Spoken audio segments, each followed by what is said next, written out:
The KEEL Morning Show.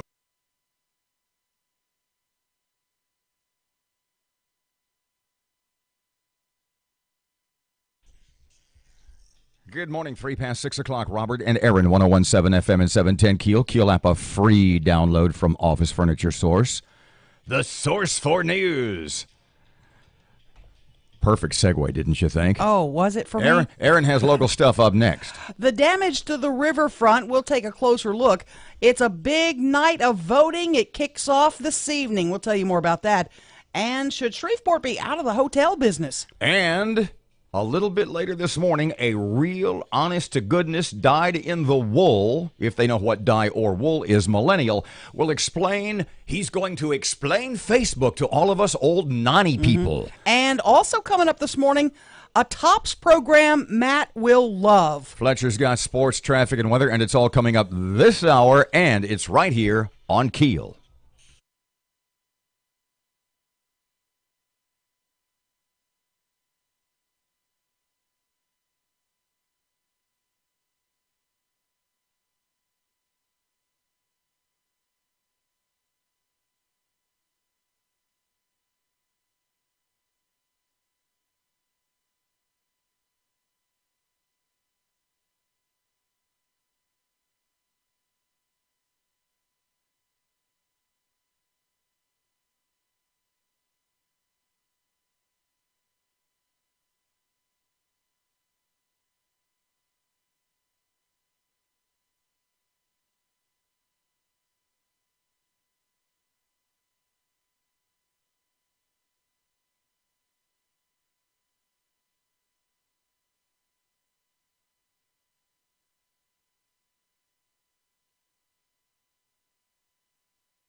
The drug and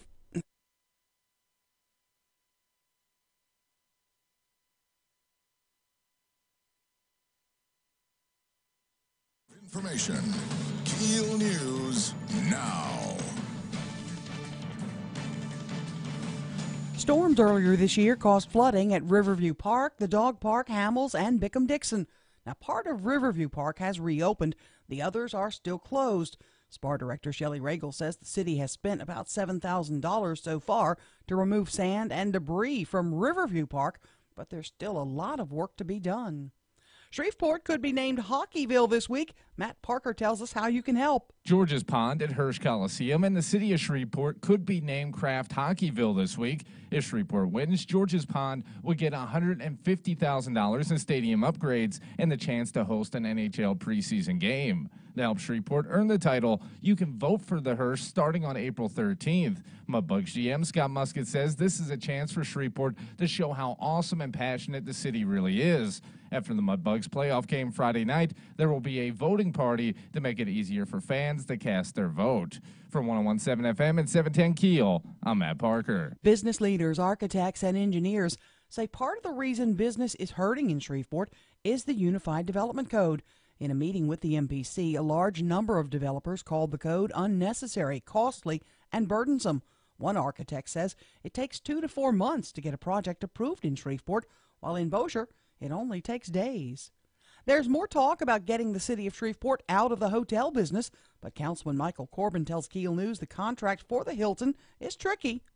Management company, in a nutshell, gets their money off the top. Then there are monies that go back into improvement of the facility, new carpets, new room furniture, TVs, things like that. And then the city gets whatever's left. Corbin also says it's probably time to take a close look at the management agreement with the Convention Center Management Company to make sure it's in the best interest of residents. 71-year-old Betty Lemoyne has died after a shootout with Wynn Parish deputies. The deputies went to Lemoyne's home to arrest Kendall Lemoyne.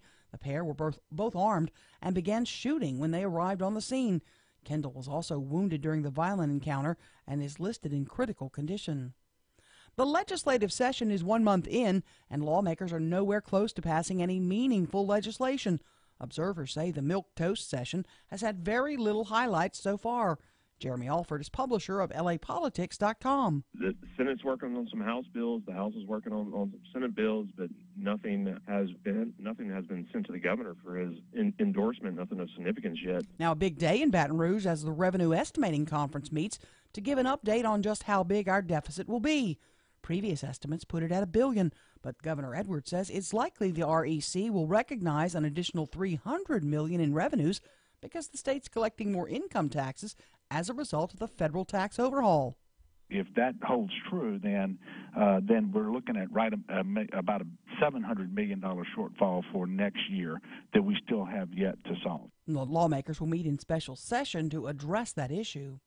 Shreveport police are on the hunt for 2 bandits who broke into Take 5 oil change on East Kings. Security footage shows the pair breaking into the business and removing several items. You can see the video footage online at KEELnews.com.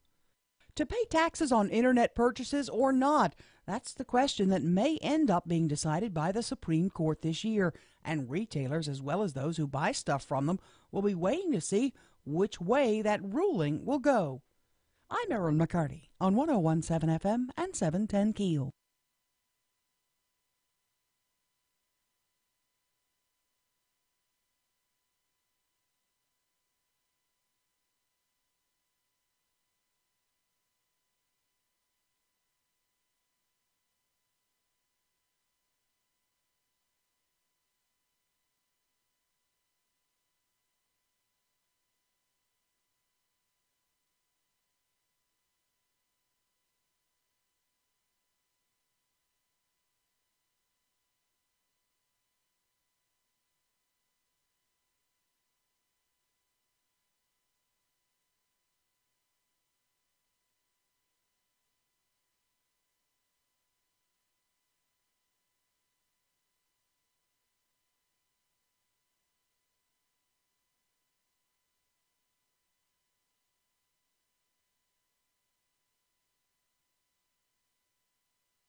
Good morning, 10 past 6 o'clock, 101.7 FM, 710 KEEL traffic update for Thursday. Starting us off, here's Ruben. Everything's still running nice and smooth for your early morning drive to work or school, but look out later on this morning for some traffic delays on Benton Road, just north of I-220 in Bossier City. If you have anything to report to us, please give us a call at our Planet Fitness traffic hotline. That's 687-ROAD. Your AccuWeather.com forecast, mostly sunny today, turning breezy and warm with a high of 82. Increasing clouds, breezy and warm tonight, low about 66 degrees. With your AccuWeather.com forecast, I'm meteorologist Heather Zayart.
Good morning, 13 past 6 o'clock. Robert J. Wright and Erin McCarty, 1017 FM, 710 KEEL. They can see that, you know. Can they? I'm just waving. KEEL app's a free download presented by Office Furniture Source. Maddie's back. Matt is back today. Already his head is in his hands, and he's not in prayer. So did you really get arrested by NOPD? Oh, boy. This story has gotten out of control already. No, I did not get arrested. Did you spend the night on somebody's balcony that wasn't yours? No, nothing crazy. Do you have any marks? We had a bet. Yeah, we did. When you left last week, and the bet was that you would come back with some sort of physical mark, an abrasion, a tattoo. Bruise, a cut, a tattoo, a rug burn. Almost got a tattoo, I hear. Well, one of our friends had a big night at the casino and was trying to convince me to get a tattoo of his choosing if he paid. That didn't happen because one of us was drunk, one of us wasn't. The sober guy made a good decision. Wow. But, yeah. So he did, huh? You were the mature one in the group. I was, which is shocking. That's not what we heard about. It's not what they told us about later. Okay, so the balcony story, it's not as bad as a certain someone in this building made it sound. So you didn't pee off the balcony on a cop? No. What happened was there was your famous last words weren't, "Catch me, I love you." No, that's not exactly how it went down. We were just hanging out on a balcony, throwing some beads around on Bourbon Street. Drinking water. Yeah. Well, there is Coors Light, so yeah, water. But we were just there hanging out, and I guess one of the 5 or 6 people that were on this balcony might have spilt a drink.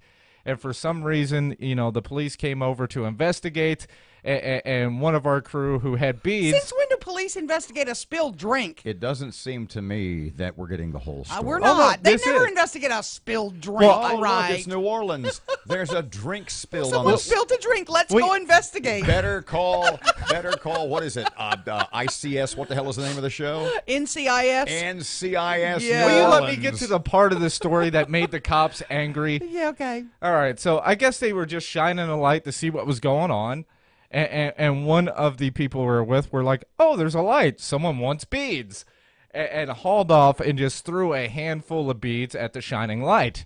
Well, the light moved, and he realized he pegged an officer of the law in the face, and they got angry, but, tempers were eventually cooled, and all was happy. In other words, it wasn't exactly superior. How's that one doing? But you heard about that? I did. That's all anybody anywhere still. And I was at Superior when it happened. Didn't see Did it. you get? You heard had the about location. It was on the patio. That's what I'm told. The way the video looked to me, it looked like it was inside. But apparently it was on the patio, and I was looking at the angle wrong. It was in the back left-hand corner of the patio. Yeah, and there was one arrest. We've posted that at KEELnews.com. One woman was arrested. The guys who were involved in the fight just told the cops they didn't want to pursue charges against each other. They kind of settled down, went back to their margaritas. They were outside, by the time they got out to the parking lot, they were best pals. But the woman, apparently out in the parking lot, was still fired up and was belligerent with the officers, and so they charged her with, I think, simple battery, resisting an officer, and drunk in public. So she's facing some charges. What's the old Ron White story, the old Ron White line? "I was drunk in a bar. You were the one that dragged me out here, officer." I wouldn't have been in public drunk. 16 past 6 o'clock, 1017 FM and 710 KEEL. So about 8 o'clock this morning, and this will be sort of the common thread, the running theme of the show today. Yeah. Greg Adams is going to come in and explain Facebook to us. Okay. So what is it? I got a Facebook message from Mark yesterday, by the way. Mark Zuckerberg apologizing to me. Really? And saying he's sorry, and that this app that was on his Facebook has been removed, and it was mining my information. From everything I read, how do I phrase this? That Zuckerberg is just so running a game on those guys. Oh, yeah. What I mean is he's out, according to a lot of people, he's just making stuff up. Right. We didn't know what they were doing. Look, here's basically what happened. And I said this a couple of days ago. He was giving stuff to Democrats. When he ended up selling it to Republicans, all the Democrats are angry. Greg's going to tell you that's not quite accurate. Well, with Cambridge Analytica, what they were doing, and it depends on whose story you believe. And Zuckerberg distanced himself from them. Of course, he's had to appear before. He could face hundreds of millions of dollars in fines from the Federal Trade Commission Yeah. because he was loose, because he did not live up to the promises he had made to the FTC about protecting people's data. When we come back, can I read you what Mark sent me? Because it's really interesting. Oh, Mark Zuckerberg. Yeah, my buddy. Yeah. MZ. Yeah. We're buds now because he Oh, sent boy. me a I'm message. telling you, if they didn't know, they didn't care. Yeah. I mean, it's not like, and if you notice, and I noticed this, and then I read an article on it, in his official statement to the United States Senate on the first day, he doesn't mention anything about 2008 to 2012, i.e., the second Obama term. When Right. the Obama people were culling Facebook, they were data mining Facebook. Nothing happened with Cambridge Analytica that hadn't happened previously, no matter what Zuckerberg says. I got to read you what my buddy Zuck 19 sent me. past 6 o'clock, 101.7 FM, 710 Keel traffic update coming up now. Here's Ruben. Everything's still running nice and smooth for your early morning drive to work or school, but look out later on this morning for some traffic delays on Benton Road, just north of I-220 in Bossier City. If you have anything to report to us, please give us a call at our Planet Fitness traffic hotline. That's 687-ROAD. Your AccuWeather.com forecast. Mostly sunny today, turning breezy and warm with a high of 82. Increasing clouds, breezy and warm tonight, low about 66 degrees. With your AccuWeather.com forecast, I'm meteorologist Heather Zayart.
Twenty past 6 o'clock, time for Keel Sports. Here's Fletch. Good morning from the sports desk of 1130 The Tiger. This is Tim Fletcher. The Pelicans knocked off San Antonio 122-98 in the regular season finale to clinch the 6th seed in the upcoming NBA Western Conference playoffs. Anthony Davis once again led the way with 22 points and 15 rebounds for New Orleans, who will enter postseason play on a 5-game winning streak. The Pelicans will open the playoffs at third-seeded Portland. The Angels completed a sweep of the Rangers with a 7-2 win last night, making Texas the first team in Major League Baseball with 10 losses. It was an especially painful loss for the Rangers. Starting shortstop Elvis Andrus took a pitch off his elbow and suffered a fracture, which will put him on the shelf for a while. Minnesota's Max Kepler had 2 home runs, including clobbering a walk-off solo homer with 2 outs in the bottom of the ninth in the Twins' 9-8 win over Houston. The Astros battled back from an 8-1 deficit to tie the game in the top of the ninth. Former LSU Tiger Alex Bregman had 4 hits and his first homer of the season in the loss. From the sports desk of 1130 The Tiger, this is Tim Fletcher.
23 past 6, Robert and Erin, 101.7 FM and 710 Keel. You're, at least chronologically, you are a millennial. Unfortunately, yes, I am. So if you've looked at social media the last few days, and pertaining to the Mark Zuckerberg testimony before Congress and then the House of Representatives, some committees yesterday, there's a lot of stuff being written that all these lawmakers, that all these granddads, that all these nannies, that all these old people with their jitterbug phones. Just, they were asking all these questions written by millennials. They had no clue. Don't understand the internet or Facebook. Now there's a phrase that we toss around here a lot, and it goes like, usually you don't know what you don't know. So as a millennial who has been described by other millennials as not a real millennial, but to me, they say you're just like really a 200-year-old man inside a 30-year-old body. I'm with that. Speculating, what do you think, if you had to guess, or an educated guess, what do you think it is that millennials say that all these old guys in Congress don't understand about Facebook or the internet? Well, they just don't understand. Blah blah blah blah. Could you sum it up in 30 seconds? I don't, like, when I was on vacation, I paid attention to literally nothing. But if I was just taking an educated stab in the dark here, I would assume that millennials are beating up on some of the older politicians and old people in general about that they don't know what Facebook is. They don't What does that mean? Understand. I see that all the time. Well, they just don't know what it is. What does that mean? They don't understand the original function of social media and how it evolved. They think, a lot of older people think of Facebook as just another website when it's really not. It is a network of folks. It's no different than, when back in the 70s, you would go to a convention and shake hands and meet people and, or going to the store and you talk to folks. Facebook is a living, breathing, always evolving the marketplace, basically. Let me read you this. This is important because this came to me and probably to a lot of Facebook users yesterday. Yeah, go ahead. At the top it says, protecting your information. Popped up on the middle of my Facebook feed. We understand the importance of keeping your data safe. We have banned the app This Is Your Digital Life, which one of your friends used Facebook to log into. We did this because the app may have misused some of your Facebook information by sharing it with a company called Cambridge Analytica. In most cases, the information was limited to public profile, pages like birthday and current city. You can learn more about what happened and how you can remove apps and websites anytime if you no longer want them to have access to your Facebook information. Here's the best part. There's more work to do, but we are committed to confronting abuse and to putting you in control of your privacy. Now, do they mean that? No. It's interesting to me that Mark Zuckerberg, left-leaning guy, far left-leaning guy, mentions specifically Cambridge Analytica and doesn't mention the Democrat-leaning, the far left-leaning data mining company Catalyst, which operated uncontrolled, doing the same thing Cambridge Analytica. Well, actually, it was a company called SLC that did the actual. Go ahead. What? Oh, it just drives me nuts that this is a big deal. Generally speaking, if you sign up for anything for free, they're taking your information and selling it. Pardon me. See, you sound like me the last couple of days. Well, it's true. And here was my analogy. Let me know what you think. I said Facebook is like a house, and it's Mark Zuckerberg's house, but you've decided to rent the house. And when you sign the lease, you tell him, Zuckerberg, that he can go through the house anytime he wants and look at all your stuff, no matter what stuff it happens to be. Then, when you find out he has, you're stunned. Yeah, I mean, that's a decent analogy. I was going to go more with, like, credit cards. Guess what every credit card contract you sign up for does? Sells your or gives away your information. Sells your information. The point I'm making is, though, Zuckerberg is working sort of a double standard here to bluntly put, cover his ass with his Democratic allies. He's talking, Cambridge Analytica because they're Republicans. Well, you know what? Catalyst, among others, meaning the Democrat guys, were doing this from 2008 to 2012 with his, at best, benign neglect on the part of Facebook. You know why? Because they were Obama guys, and he's an Obama guy. Yeah. 28 past 6 o'clock, 101.7 FM, 710 KEEL. We have guests on the show this morning. Erin has no idea who they are. I just figured it out. State Treasurer Schroeder is going to join us later. Excellent. Yeah. You're sure you just guessed it? I'm positive. On a 1 to 10 scale, like 10. Seriously? 10.8. 29 past 6. Traffic update coming up right now. Here's Ruben on KEEL. Everything's running nice and clear for your early morning drive to work or school, but look out later on this morning for some traffic delays on Kings Highway near Gilbert Drive. If you have any accidents, hazards, or closures to report to us, please give us a call at our Planet Fitness traffic hotline. That's 687-ROAD. Your AccuWeather.com forecast, mostly sunny today, turning breezy and warm with a high of 82, increasing clouds, breezy and warm tonight, low about 66 degrees. With your AccuWeather.com forecast, I'm meteorologist Heather Zayart.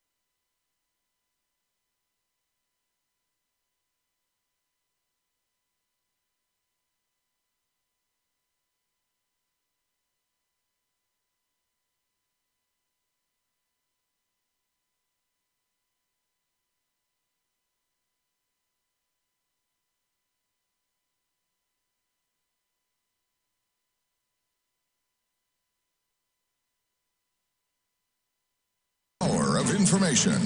KEEL News now.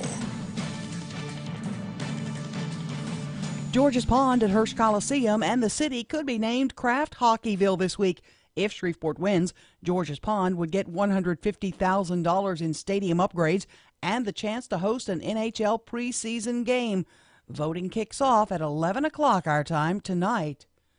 Shreveport owns the Hilton Hotel downtown and, of course, the convention center. But there's a lot of talk about getting the city out of the hotel business and getting a new management agreement for the convention center. We caught up with Councilman Michael Corbin and asked him what needs to be done with those projects. I don't think that this council and current administration will have a chance to look at it in depth before December. I would like to see the next administration and council especially look at the management contract for the hotel, take some time to analyze that. Cleanup continues at local parks. We get more on that from Matt Parker. Storms earlier this year caused flooding at Riverview Park, the dog park, Hamels, and C. Bickham-Dixon. Part of Riverview Park is reopened. The other parks remain closed to the public. SPAR Director Shelley Regal says the city has spent $7,000 so far to remove sand and debris from Riverview Park, but there is still a lot of work to be done. Regal says the city plans to apply to FEMA for additional repair funding. From 101.7 FM and 710 KEEL, I'm Matt Parker. Business leaders, engineers, and architects say part of the problem that business are having in our area is the Unified Development Code. In a meeting with the MPC, many of them called the code unnecessary, costly, and quite burdensome. Speculation continues over who will run against Governor John Bel Edwards as we're 18 months out from the primary. Two Republicans come to the forefront, Senator John Kennedy and Congressman Ralph Abraham. Both say they're exploring the idea. Kennedy was asked about it this week. I'm thinking very seriously about it. I haven't made a decision. I don't think Governor Edwards has been a very effective governor. He's basically let illegal immigrants in and let dangerous criminals out and whine for more money. Political analysts say it does look like Kennedy will make a run for the governor's mansion. House Speaker Paul Ryan announces his plans to retire. The Wisconsin Republican sat down for an interview with Fox's Dana Perrinoon, the Daily Briefing, to talk about his retirement. Speaker Ryan says he wants to spend more time with his family. With teenagers at home, I do another term, and they will really only know me as a weekend dad. You have to remember, I came to Congress before I had kids. So they've only known me as a weekend dad, and if I do another term, that's all they'll ever know me as, and that's just something I just can't do. Ryan says he's confident the GOP can keep their majority in the House. The Speaker, who was first elected to the House in '99, plans to finish out his term, which expires in January. Attorney General Jeff Sessions in New Mexico addressing the Southern Border Sheriff's Coalition, where he says our border needs to be secured. Sessions blamed the drug problem on the U.S.'s border. The drugs that we are seeing, based on their purity, particularly, are the most deadly we've ever seen. This country has never seen the kind of deaths that we're seeing. The Attorney General also spoke about the need for the National Guard on the border. The Yankees' Tyler Austin charges the mound after a pitch from Red Sox Joe Kelly hits him in the 7th inning, leading to a benches-clearing brawl. And there it is. And Austin does not like it. Now he's going to head toward the mound. Now this is a brawl. Austin's right in the middle of it. The Bronx Bombers went on to beat the Sox 10-7. I'm Erin McCarty on 101.7 FM and 710 KEEL.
Let me see. Today's Thursday, so I think it was Tuesday night at a baseball game between the White Sox and the Tampa Rays. They used to be the Devil Rays, but that's that's just not PC.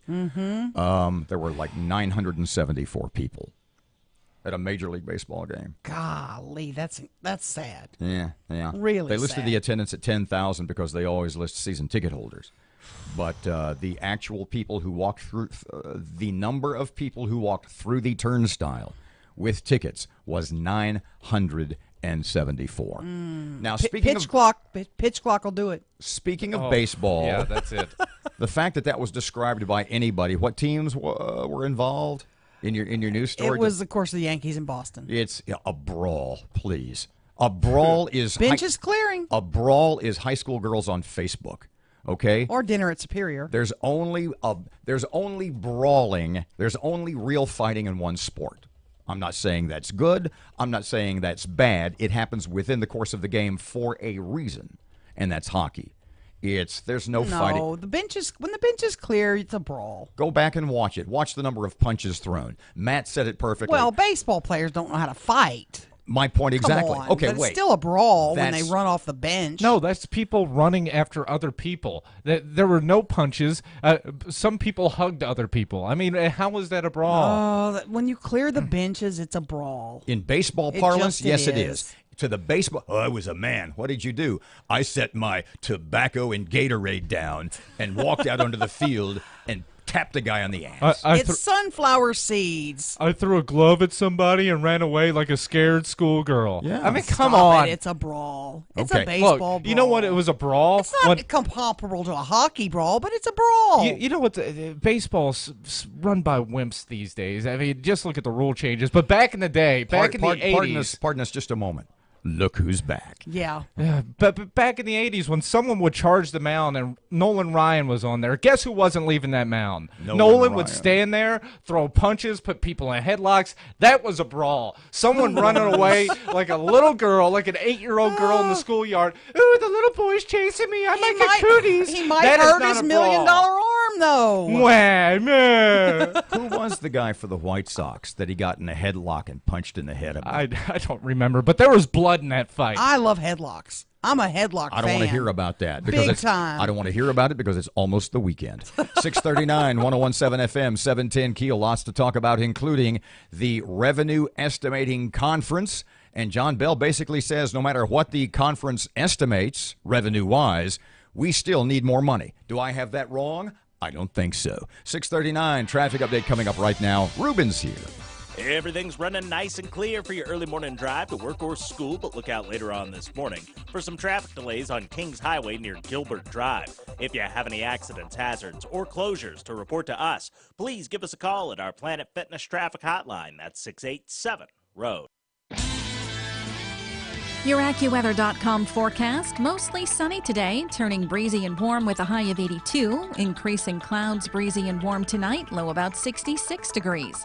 With your AccuWeather.com forecast, I'm meteorologist Heather Zayart.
.117 FM and 710 KEEL.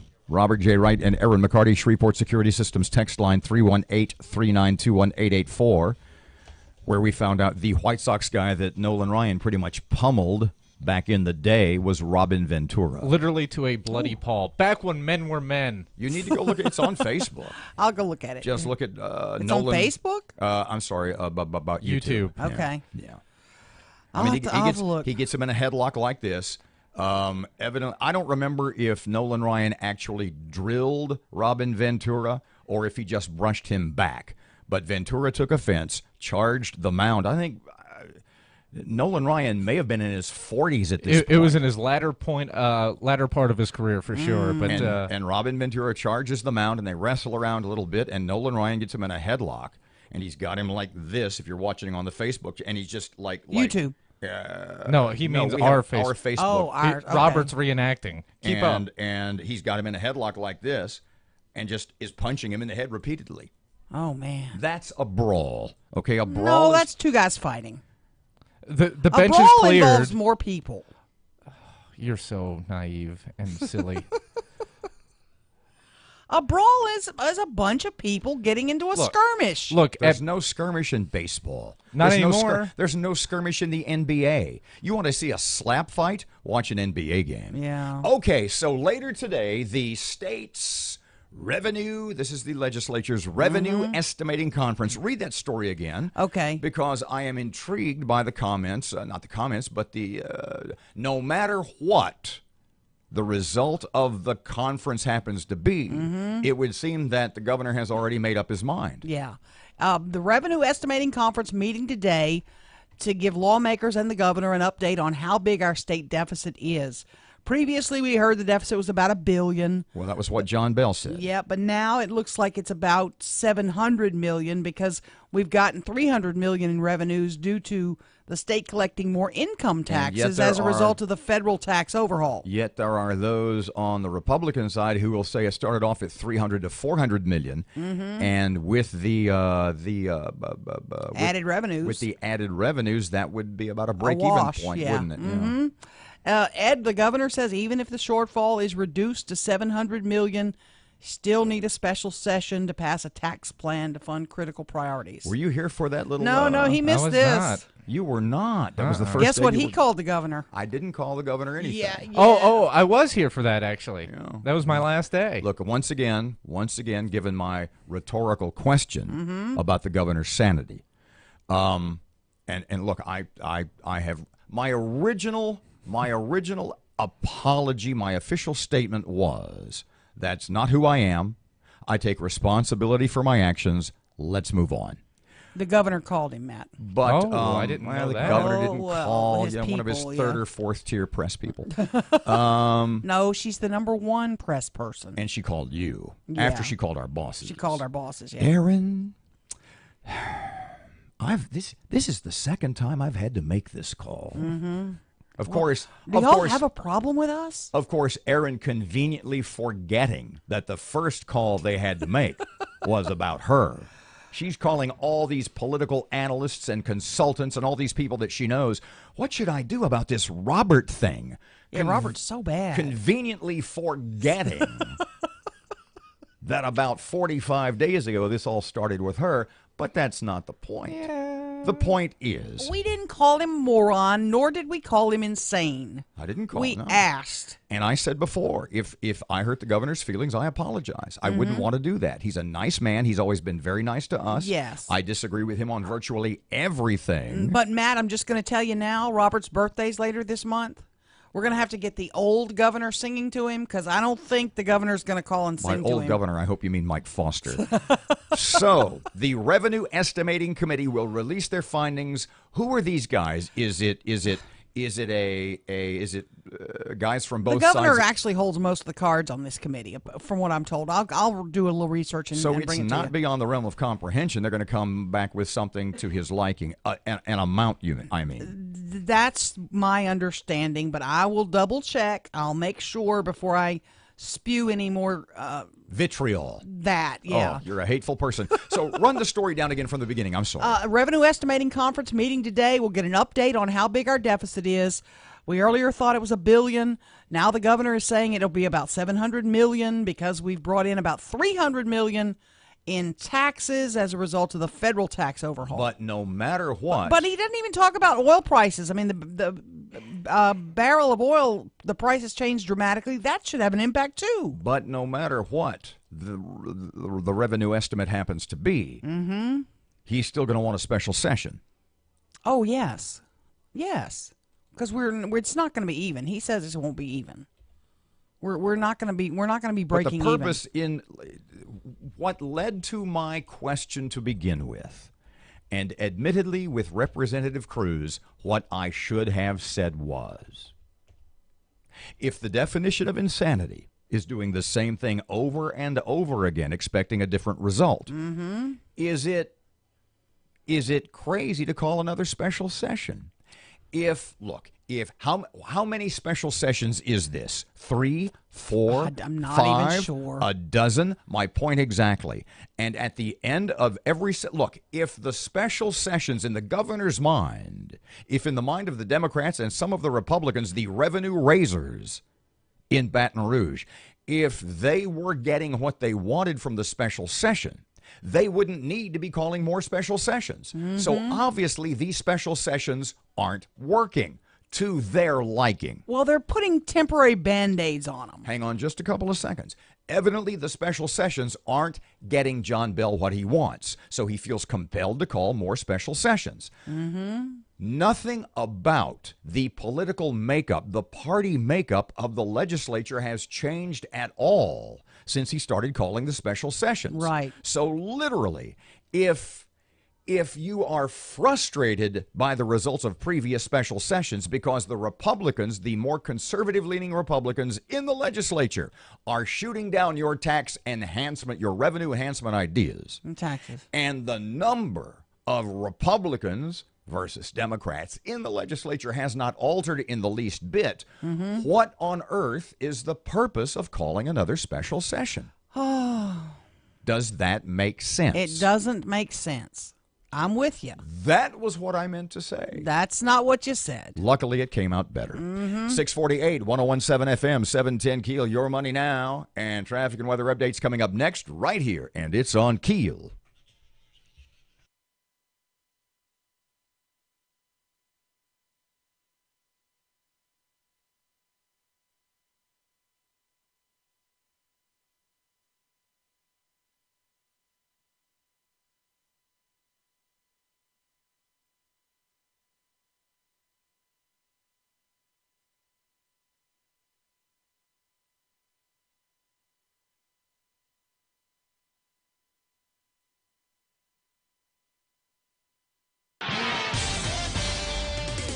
Everything's still running nice and smooth for your early morning drive to work or school, but look out later on this morning for some traffic delays on Benton Road, just north of I-220 in Bossier City. If you have anything to report to us, please give us a call at our Planet Fitness Traffic Hotline. That's 687-ROAD. Your AccuWeather.com forecast, mostly sunny today, turning breezy and warm with a high of 82, increasing clouds, breezy and warm tonight, low about 66 degrees. With your AccuWeather.com forecast, I'm meteorologist Heather Zayer. KEEL Cash. Get all the details about how you could win $5,000. $5,000. Online at KEELnews.com.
Good morning, 6:52, time for sports on KEEL.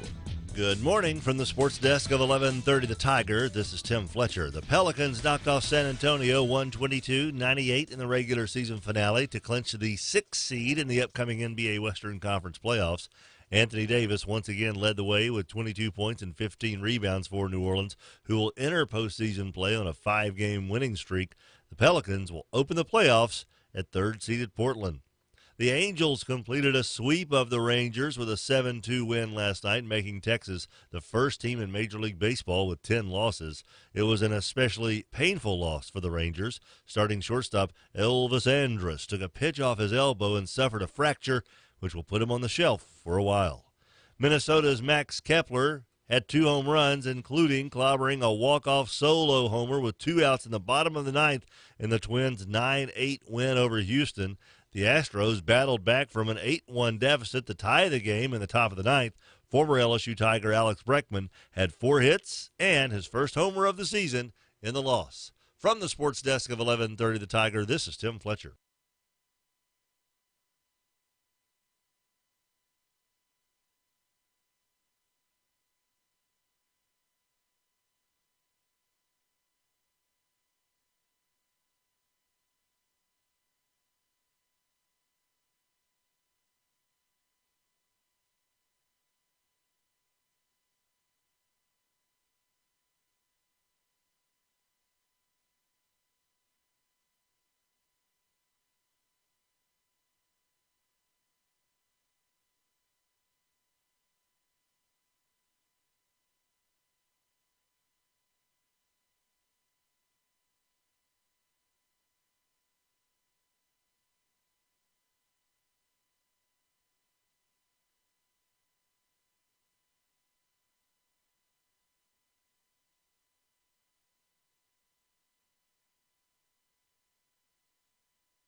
Good morning, 7:55. Robert J. Wright and Erin McCarty, 101.7 FM and 710 KEEL.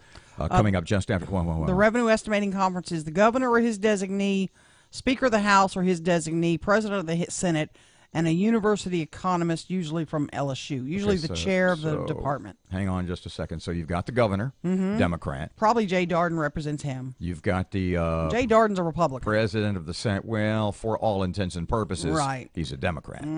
Then you have John Alario, who's president of the Senate, who for all intent, another John Bell comrade. And then you have Taylor Barra, Republican, who is Speaker of the House. And then you have the last guy who is the appointee from... A university economist is usually the head of the department at LSU. I would be willing to bet. It might have been Richardson we spoke to the other day. I would be willing to bet that whoever it is appointed by the governor and not by a Republican in the House of Representatives. Yeah, it could be. Could very well be.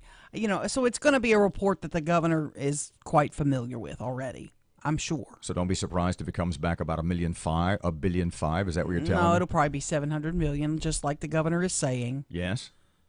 Oh, I'm sorry. You're telling me to look at the clock. Sorry.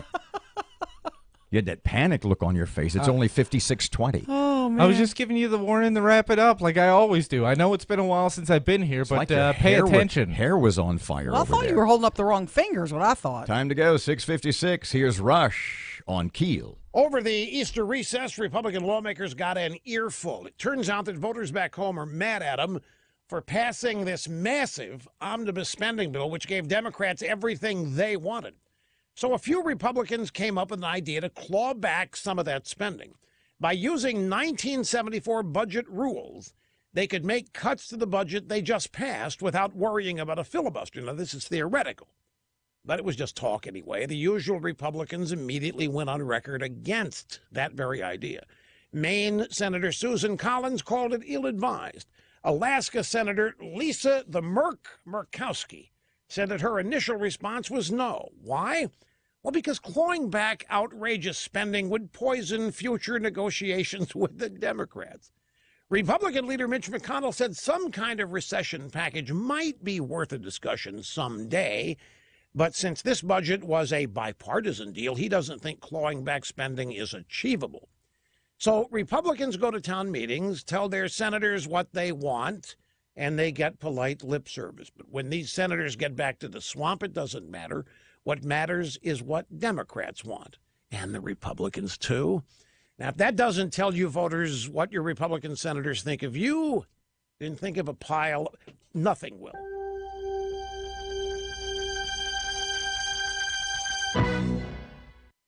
My good friends, you have heard me wax eloquently for years now about Mahindra, the world's #1 selling tractor.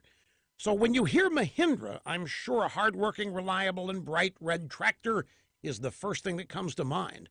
But my good friends at Mahindra have an all-new utility vehicle, too. It's called the Mahindra Retriever, and it's built from the ground up right here in America. And listen to these specs. 83 horsepower engine, 60 mile per hour top speed, 2,500 pounds of towing capacity, and a 3-year warranty. So hurry in, see your Mahindra dealer for a test drive, or learn more about Mahindra tractors and the new Retriever at MahindraUSA.com. Take advantage of rock bottom prices and test drive a Mahindra today at Kelly Tractor and Equipment in Longview, or visit kellytractor.net. That's kellytractor.net. Good morning at 6:59, 1017 FM, 710 KEEL, and the KEEL app, always a free download. Traffic update, here's Ruben. Keeping an eye right now on some slow-moving traffic on North Market near North Hearn Avenue, and we have some traffic delays on East Texas Street near Hamilton Road in Bossier City. If you have anything to report to us, please give us a call at our Planet Fitness Traffic Hotline, 687-ROAD.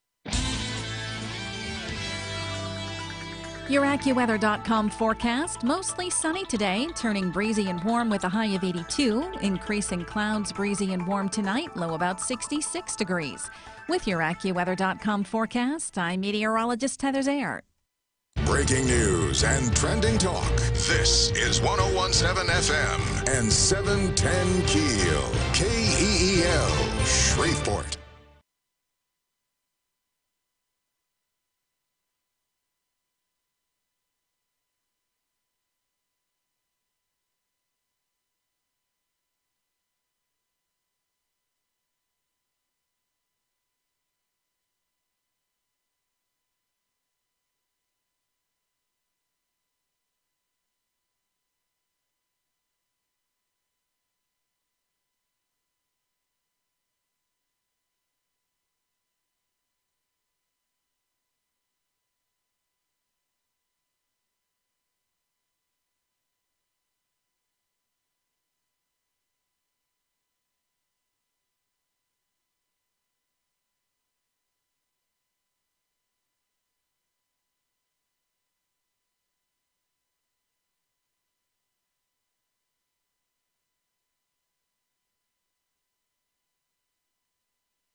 Good morning. It's 3 past 7 o'clock. Robert and Erin, 101.7 FM and 710 KEEL. KEEL app, don't forget a free download. Office Furniture Source.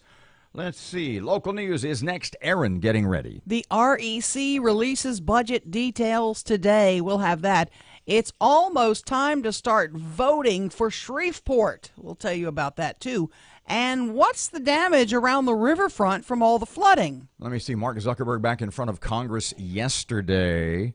It's more than a sexagenarian, could ever understand. And a week after a major hailstorm in our region, could we get more tomorrow? That's what everybody's saying. OMG. Yeah. Like Friday tomorrow. Fletcher and sports, traffic and weather, all coming up this hour, and it's right here on KEEL.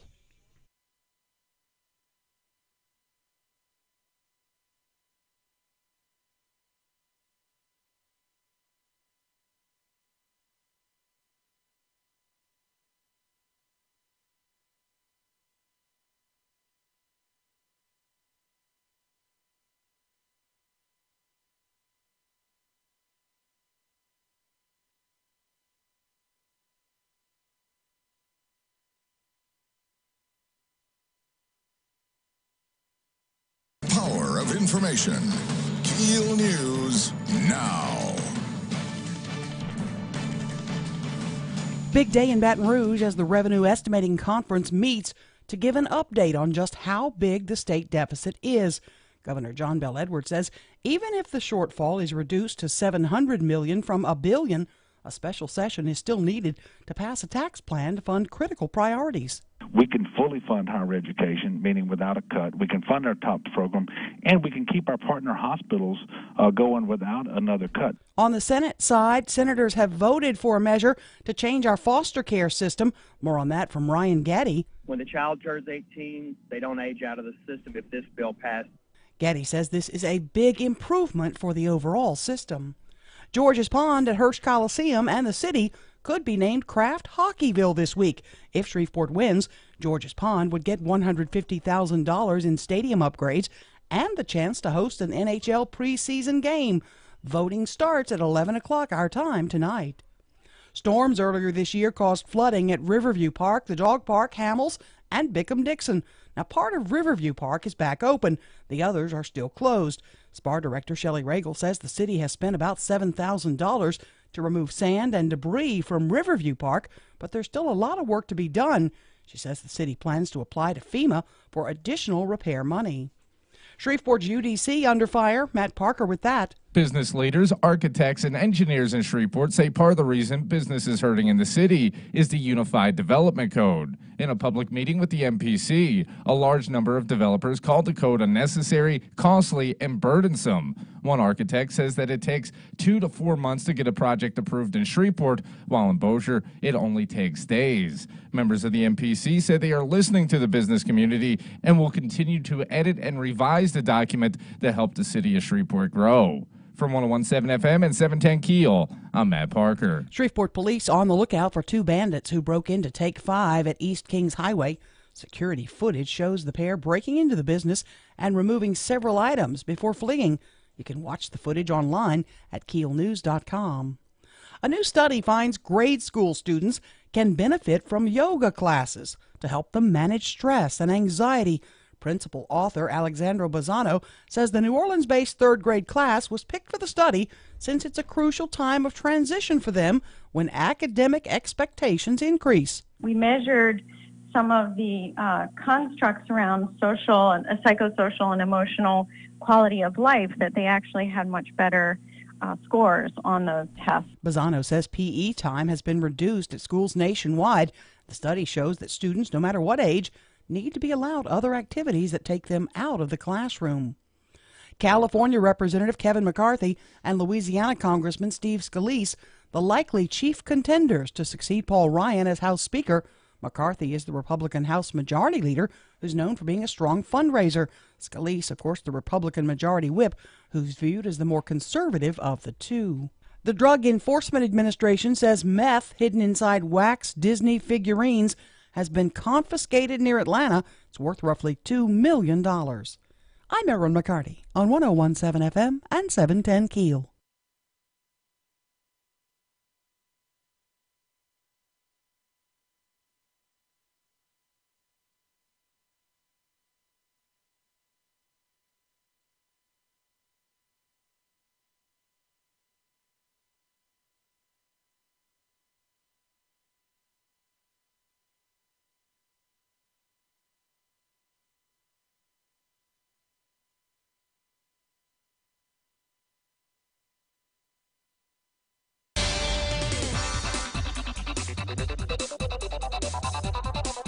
9 past 7 o'clock.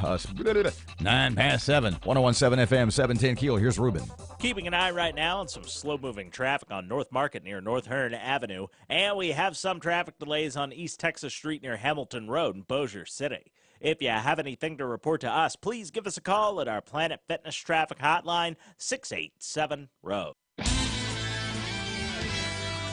Your AccuWeather.com forecast. Today will turn out breezy and warm with sun and a high of 82. Increasing clouds, breezy and warm tonight, low about 66. Heavy thunderstorms for tomorrow afternoon. With your AccuWeather.com forecast, I'm Heather Zaire.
Good morning. It's 11 past 7 o'clock. Robert J. Wright and Erin McCarty. It's 101.7 FM, 710 Keel.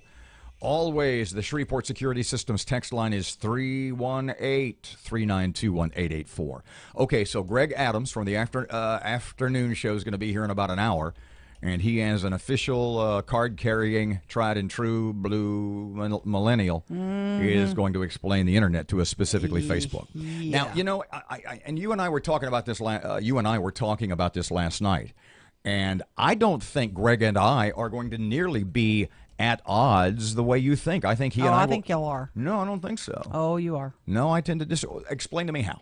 He says you don't really understand, and you want to claim that Obama got the benefit. That, no, not me. CNN and the New York Times. Well, he's gonna argue that point with you. Not sure. me. CNN and the New York Times. In fact, CNN.com wrote an article praising the Obama campaign. I'm just telling you, that's where you two are going to disagree. He's going to share. He's going to, when you hear, if you will be quiet and listen to Greg, it might help because he has very valid points. But you're going to have to listen. You're not open. You're not opening up your mind to him. I don't think what he's going to cover is going to be all that political.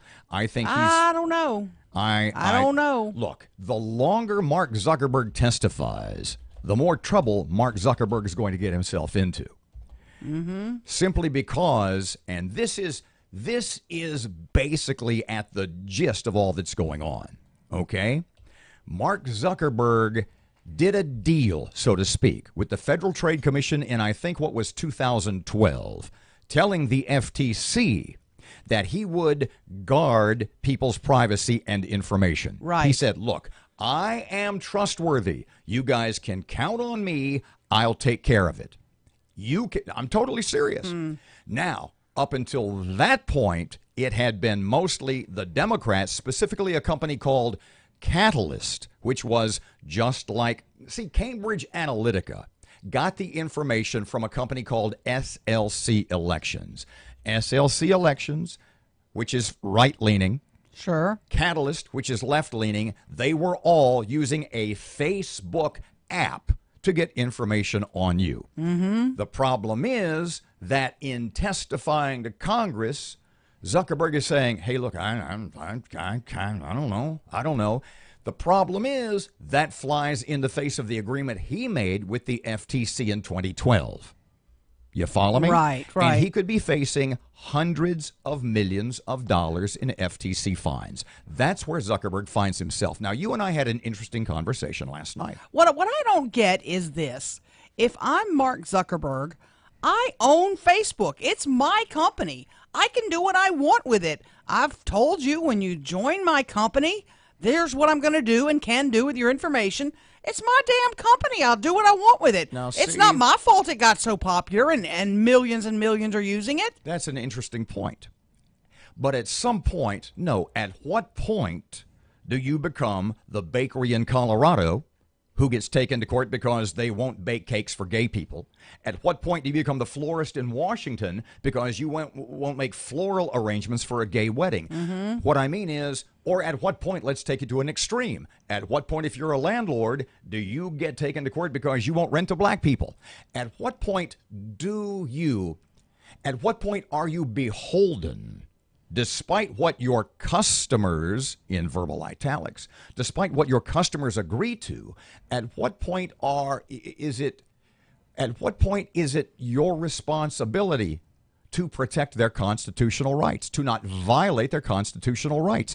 In this case, a right to privacy, and in the case of numerous other, what Ted Cruz and a couple of other Republican lawmakers were getting at, targeting conservative people's site. You know the story about the Franciscan University in Steubenville, Ohio? No. That they put up a picture, a painting of the crucifixion.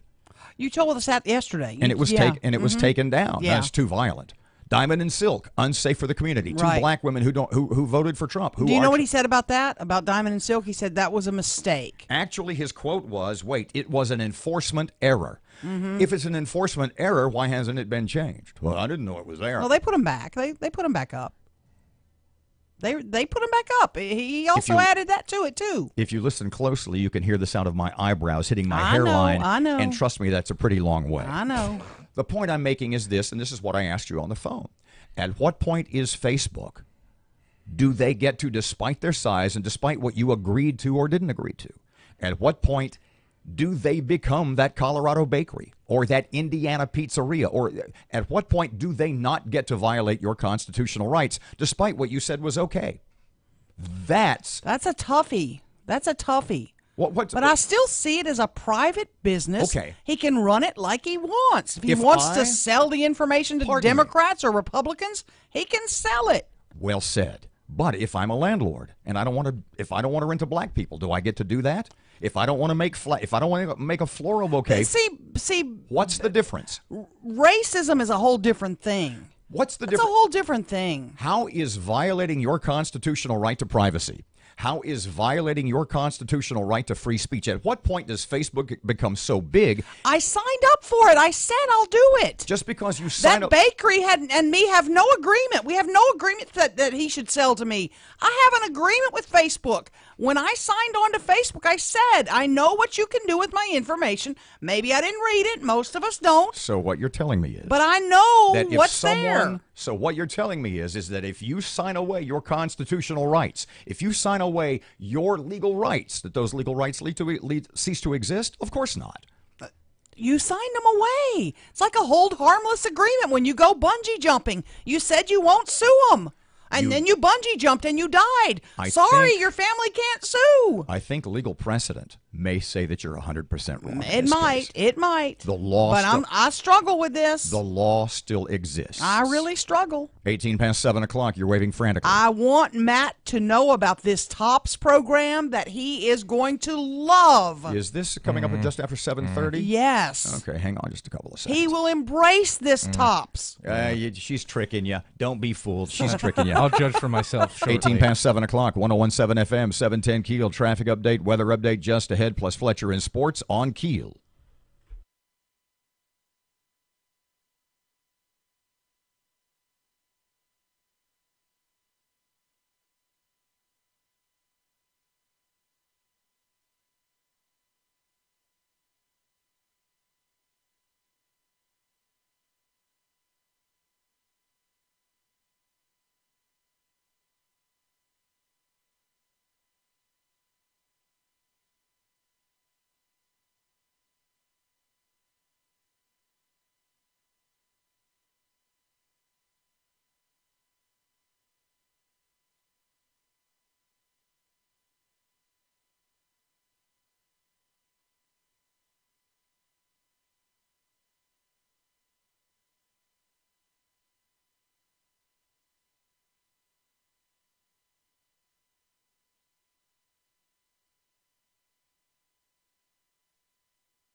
20 past 7 o'clock, 101.7 FM and 710 Keel traffic time. Here's Ruben. We have reports of a minor accident on Piermont Road near Line Avenue, and we have some traffic delays on Airline Drive near Shed Road in Bossier City. If you have anything to report to us, please give us a call at our Planet Fitness traffic hotline. That's 687-ROAD. Your AccuWeather.com forecast. Mostly sunny today, turning breezy and warm with a high of 82. Increasing clouds, breezy and warm tonight, low about 66 degrees. With your AccuWeather.com forecast, I'm meteorologist Heather Zayer.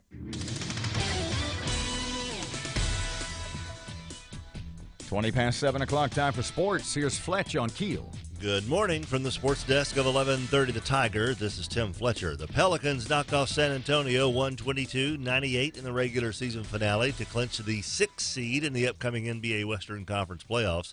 Anthony Davis once again led the way with 22 points and 15 rebounds for New Orleans, who will enter postseason play on a 5-game winning streak. The Pelicans will open the playoffs at third-seeded Portland.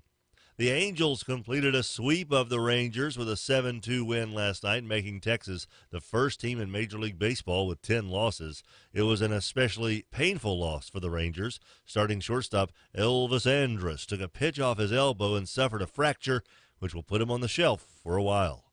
Minnesota's Max Kepler had 2 home runs, including clobbering a walk-off solo homer with 2 outs in the bottom of the 9th in the Twins' 9-8 win over Houston. The Astros battled back from an 8-1 deficit to tie the game in the top of the 9th. Former LSU Tiger Alex Bregman had 4 hits and his first homer of the season in the loss. From the sports desk of 1130 The Tiger, this is Tim Fletcher.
Sorry, just doing a little stretching down here while I'm in touch with my inner third grader. I love this, and I've always been troubled by why PE classes were disappearing from our schools. 101.7 FM and 710 Keel, Robert and Erin, 23 past 7 o'clock, because I guess teachers and or administrators will say, well, there's only so much time in the day. And you need to teach those tests. Yes, so here's the problem.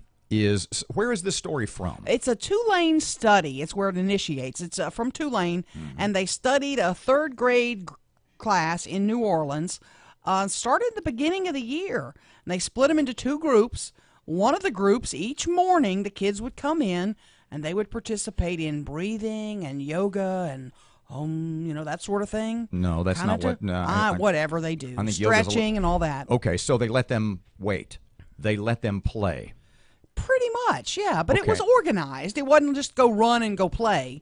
It was an organized yoga session. Okay, but the point I'm making is, what this study has determined is that 7, 8, 9, 10-year-olds, oh, I don't know, might build up a little energy Yes. and might need to let off some steam. They do. And in lieu of recess, which we've eliminated because, there's dodgeball and people could lose a leg. And they have to wolf down their lunches in like 10 minutes. Or they don't play games because there's winners and losers and everybody should get a trophy. Oh, don't want everyone to cry. So what they've determined is that 8-year-olds might need to play, Yeah. might need to run around, might need to do physical activity. Vent a little. Uh-huh. And Pardon instead, me. we have gotten rid of PE in our classrooms. It's gone. So we paid for a study. No, Tulane did. Tulane paid. That's a private school. A study that every parent who has any... We could have studied this in Yeah. our own houses. They could have given Erin McCarty the I know. $200,000 or whatever the hell it happened Yeah. to be, because you know that because you had 2 boys. Yeah. And there's another study, by the way, from Penn State. I could have told them this. They could have just sent me a check for $1,000 and I'd have told them.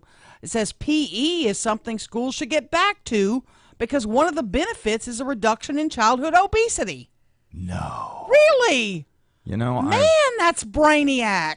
Matt, you okay over there, buddy? Oh, boy. I'm okay. The resident millennial once again has his face in his hands, and it is not in prayer. I would love to teach yoga to 3rd graders. That would be a hoot. Why don't you just open the door, give them a ball, let them run around outside? It'll be just fine. I think you'd give them 5 minutes in each class to just vent, do some jumping jacks, do something to get them up and moving. And you're saying exactly what I just said. I know. I think it's great. Let them go out and play.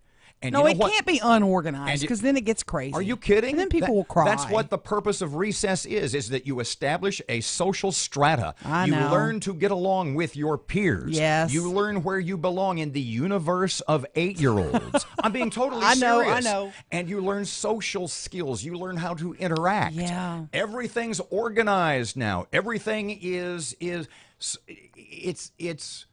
look at little kids' sports. I think my nephew Nicholas played last summer. I think it was like 75 baseball games. Yep.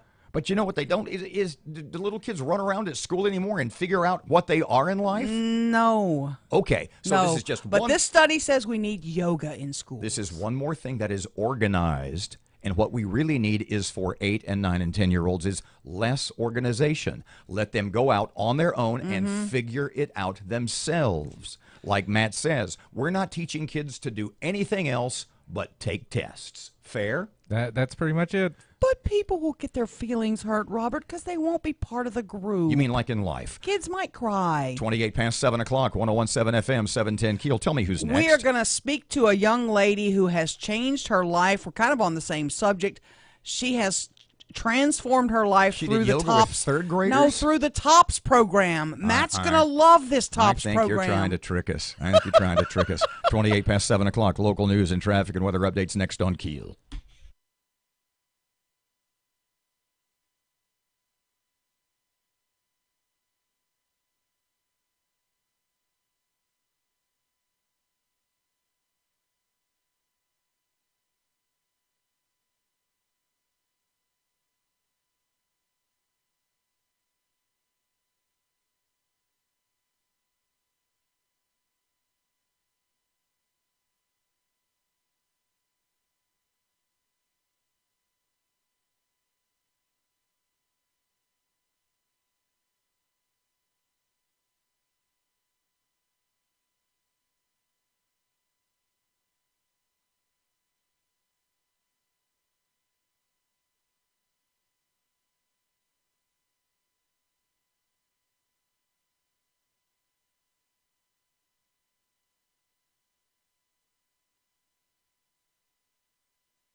1017 FM and 710 Keel traffic time. Here's Ruben. We have reports of a minor accident on Piermont Road near Line Avenue, and we have some traffic delays on Airline Drive near Shed Road in Bossier City.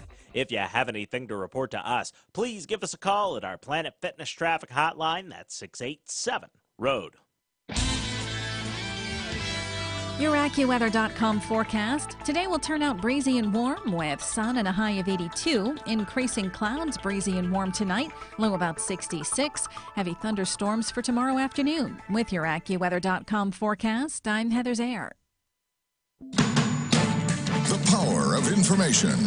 KEEL News now. George's Pond at Hirsch Coliseum and the city could be named Kraft Hockeyville this week. If Shreveport wins, George's Pond would get $150,000 in stadium upgrades and the chance to host an NHL preseason game. Voting kicks off at 11 o'clock our time tonight. Shreveport owns the Hilton Hotel downtown and, of course, the convention center. But there's a lot of talk about getting the city out of the hotel business and getting a new management agreement for the convention center. We caught up with Councilman Michael Corbin and asked him what needs to be done with those projects.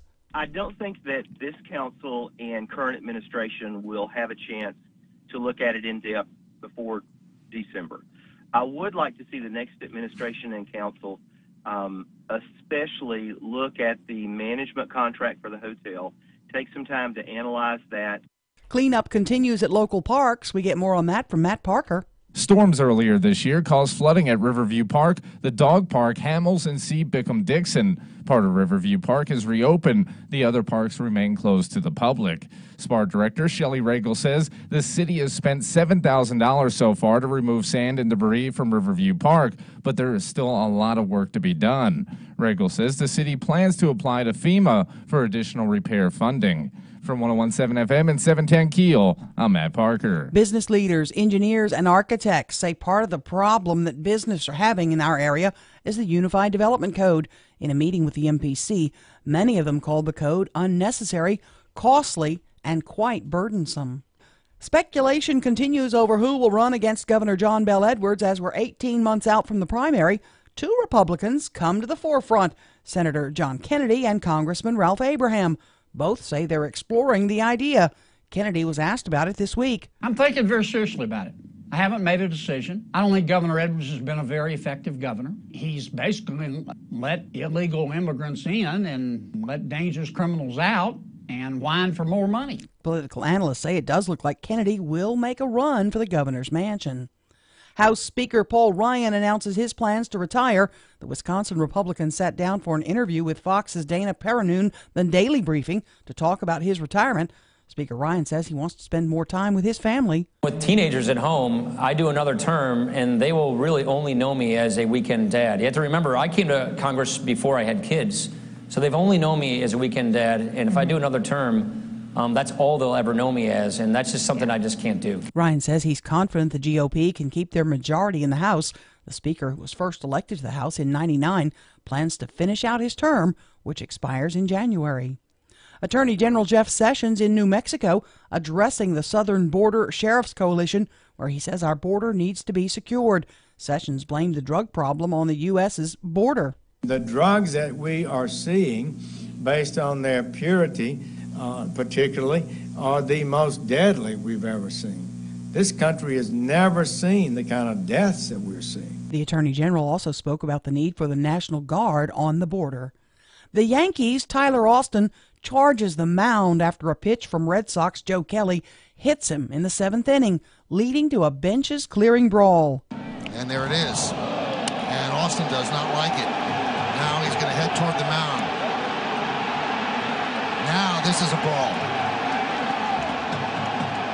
Austin's right in the middle of it. The Bronx Bombers went on to beat the Sox 10-7. I'm Erin McCarty on 1017 FM and 710 Keel.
1017 FM and 710 Keel. Robert J. Wright and Erin McCarty. It is 736. The young lady in the room, her name is Vivian Andrews. Would you introduce us? Yes. Or her to us all, please? Vivian is a dear friend of mine, but Vivian has a story. Perhaps you've seen it on the Shreveport Times or other media outlets.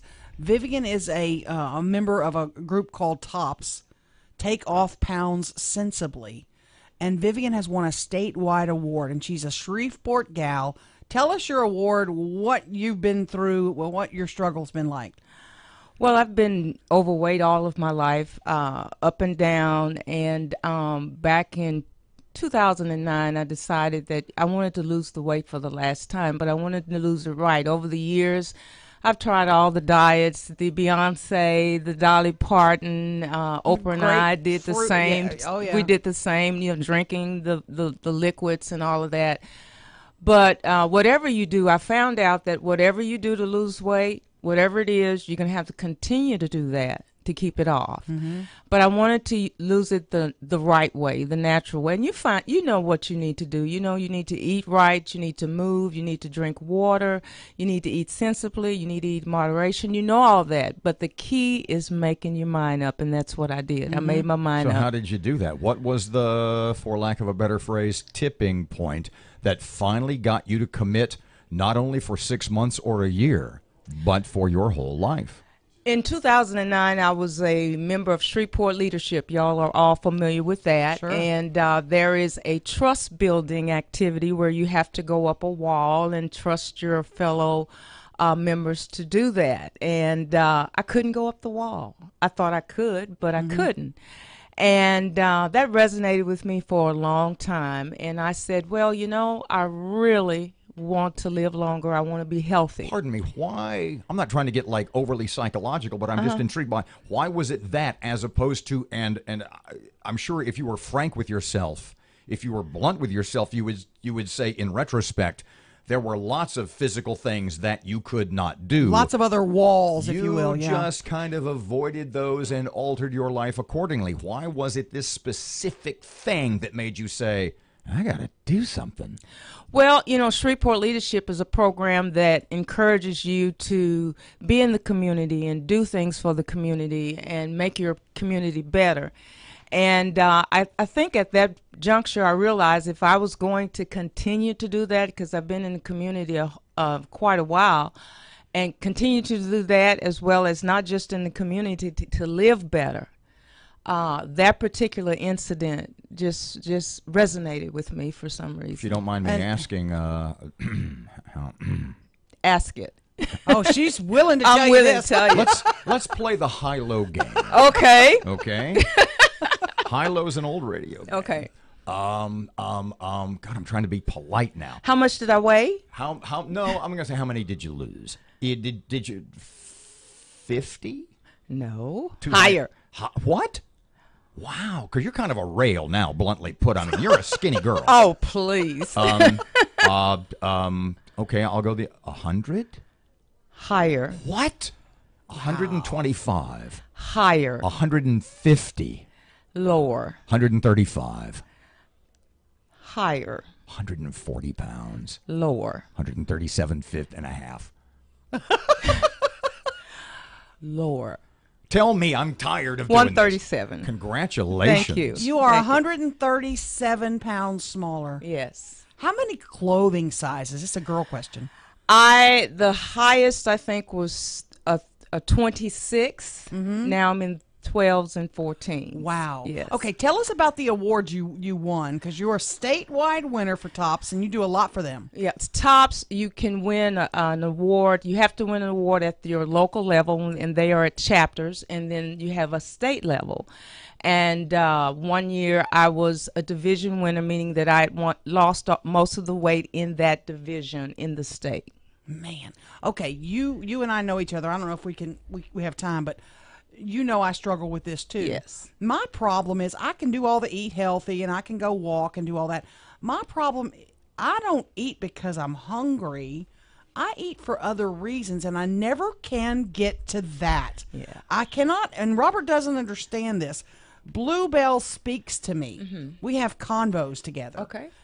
Lay's potato chips. We have conversations. They rent motel rooms. We pretty much do, and it's not hunger. It's not. It's emotional. What's the secret to getting to that problem? Well, the key to that is really making your mind up, saying, yes, I'm going to do this. This is where I need to be. Set a goal and say, this is what I need to be. And really with Tops, you learn that you can eat anything that you. I eat Bluebell ice cream. I eat fried catfish. I have a husband that cooks very, very well, and I eat what he cooks. But I learned how to eat it in moderation. The key is to just making your mind up. And with Tops, we actually have programs that talk about the psychological part that you know, it deals with the body, the mind, and the soul. Where does somebody go to find out more? You go to topstops.org. You can actually put in your zip code, and it'll tell you about all the chapters in the area. We have 9 in the area, and I'm the area captain for Tops.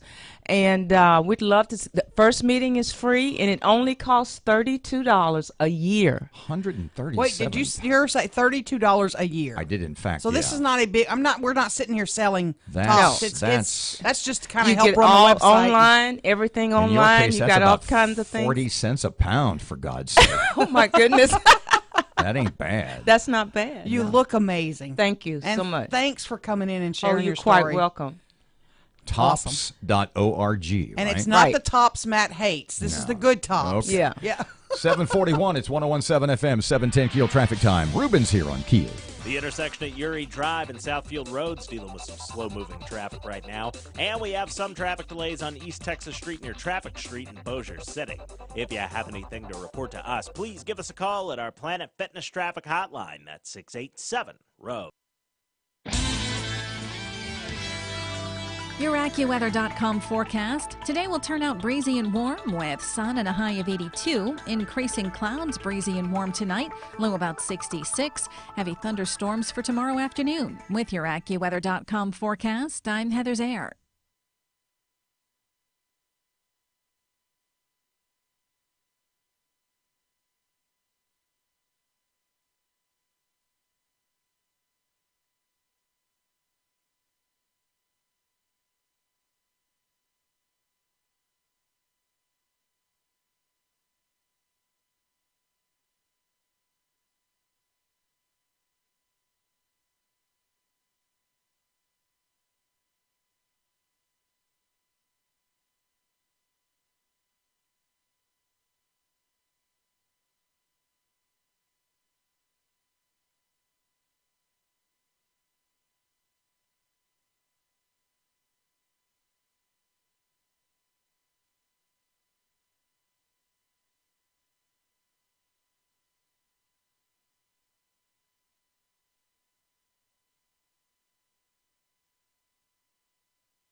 .101.7 FM and 710 Keel. Robert J. Wright and Erin McCarty. Keel app's a free download. Office furniture source. Later today, it's called the Revenue Estimating Conference Council. Your Revenue Estimating Conference. The REC.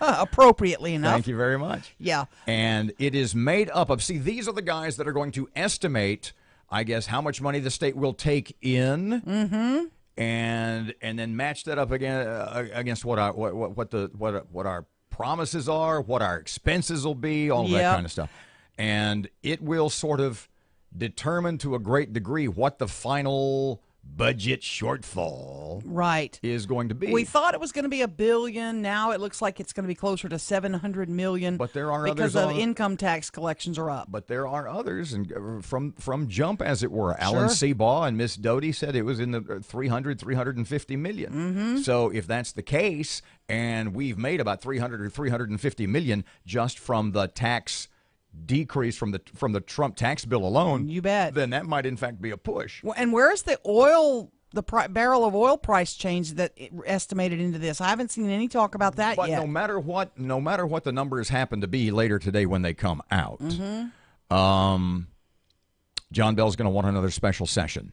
Yes, and to address the budget. And correct me if I'm wrong, the purpose of that special session will be, in his mind, to enhance revenue, to increase revenue, yes, to increase taxes in some way. Right. He says it's going to be revenue neutral, but you're shifting taxes. So you can't. I don't understand that. I'll never understand that.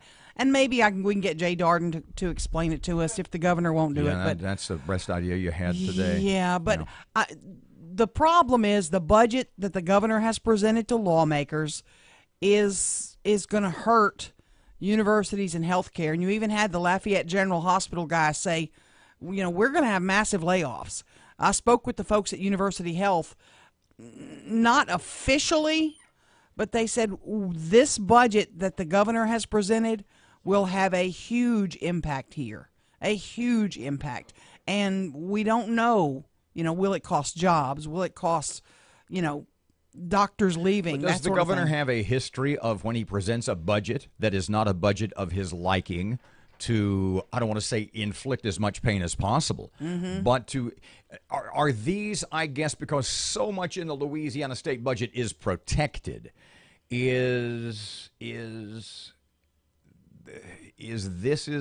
are these the only things that can be cut? That's where you are. You're at health care, higher ed are the only ones that can really be cut substantially. And you must remember, and this is the same governor who, I guess in his very first year as governor, said we might have to cut out LSU football.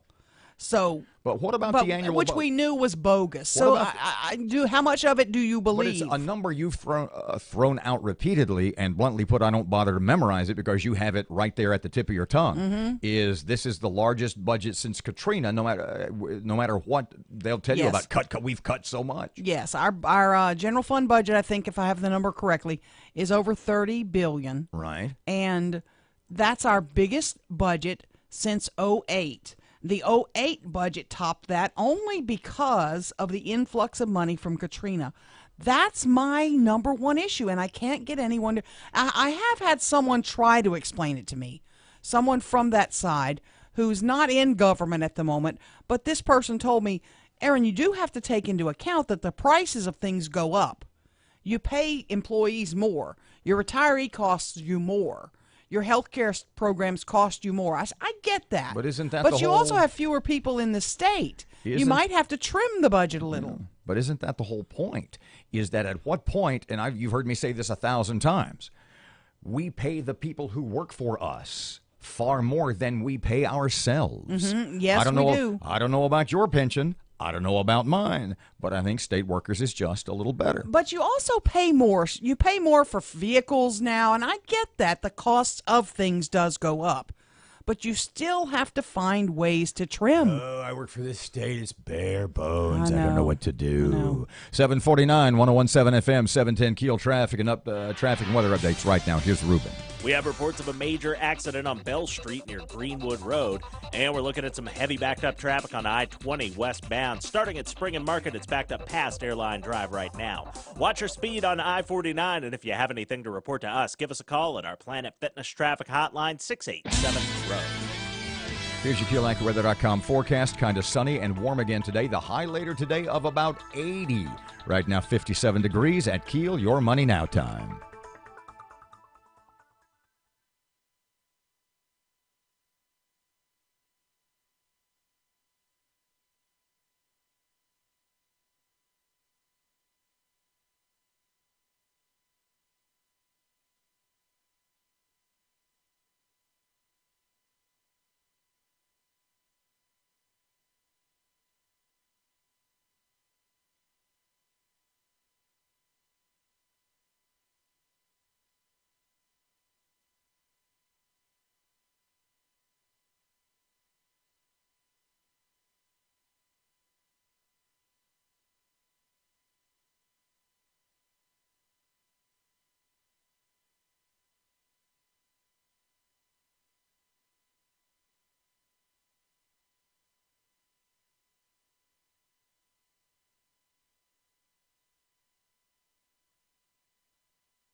It is 7:52. Time for KEEL Sports. Good morning from the sports desk of 1130 The Tiger. This is Tim Fletcher. The Pelicans knocked off San Antonio 122-98 in the regular season finale to clinch the 6th seed in the upcoming NBA Western Conference playoffs.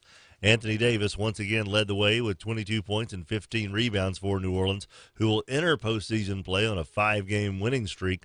The Pelicans will open the playoffs at third-seeded Portland.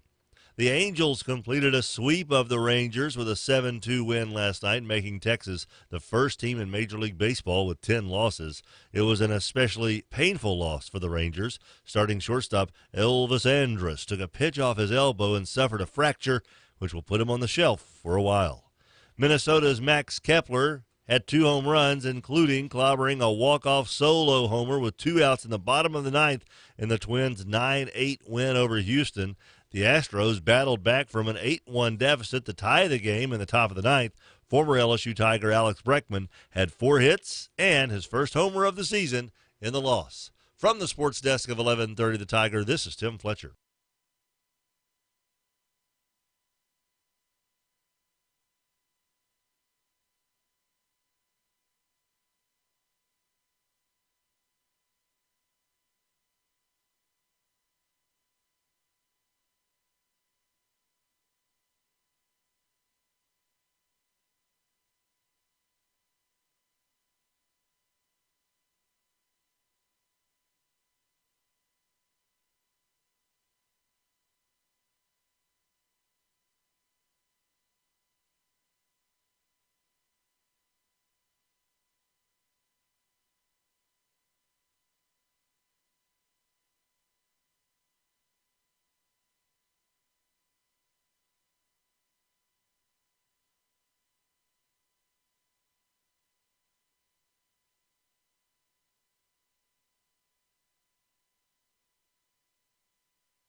$7:55, Robert and Erin, 101.7 FM and 710 KEEL. Okay, so for all intents and purposes, the voting for George's Pond at Hirsch Coliseum at crafthockeyville.com, that's Kraft with a K, like the food company, that's Yes. what it is. Mm-hmm. Crafthockeyville.com begins this evening at 11, Yep. right? Because it's on sort of an East Coast time frame. You can get it on our website, too, if you missed that one. It's keelnews.com. And you can go on and you can vote for the Mudbugs team. More specifically, it's $150,000. Who knows the rules? How many times can I vote? It would seem that Is if you it go once online, per device? I don't know. It would seem that they didn't set up, here's the magic word, algorithm. That would keep people from voting as many times as they want. So I was just vote, vote, vote, talking vote, to vote. Fletcher about it, yeah. So And here's a little tip for all you kids out there. If you want to vote more than once, and there is a limit, just open up a Google Incognito window, and you can just keep going. Just keep doing it, Google it's Incognito. About, it starts tonight at 11, runs until, what, Saturday morning, I guess. Afternoon, maybe? Yeah, Somewhere in that yeah. But the point being, the winning, and it's us against four other rinks, arenas across America. We don't care about them. $150,000 Oh, boy. in rink renovation. So don't only vote, but tell everybody you know to vote and make them vote lots, because this is a shot at something absolutely awesome. And I know a lot of people view this as, well, it's just a stupid hockey contest. but the money goes to the Hirsch, George's Pond, which could be used for all sorts of cool improvements to make the building itself better, where you could get other stuff other than just hockey in and make it awesome. 757, 1017 FM, 710 Keel. Here's Sean Hannity. Turn up your radio. Here's the Sean Hannity Morning Minute. All right, the Mueller investigation into President Trump continues to look like there's one big partisan witch hunt, and we're now learning that the special counsel are actually investigating a $150,000 donation to the Trump Foundation made by a Ukrainian businessman. Now, it turns out that that was Doug Schoen, who asked Donald Trump to do a speech on Skype, what is clearly a prime example of our two-tiered justice system. The Daily Caller pointed out the same Ukrainian businessman that donated $150,000 had donated a whopping $13 million to the Clinton Foundation since '06. And he had access to Hillary Clinton while she served as Secretary of State. Yet no one, of course, is investigating Hillary Clinton's multiple crimes. Yeah, just shred the Constitution while we're at it. Check out the Sean Hannity radio show later today, right here.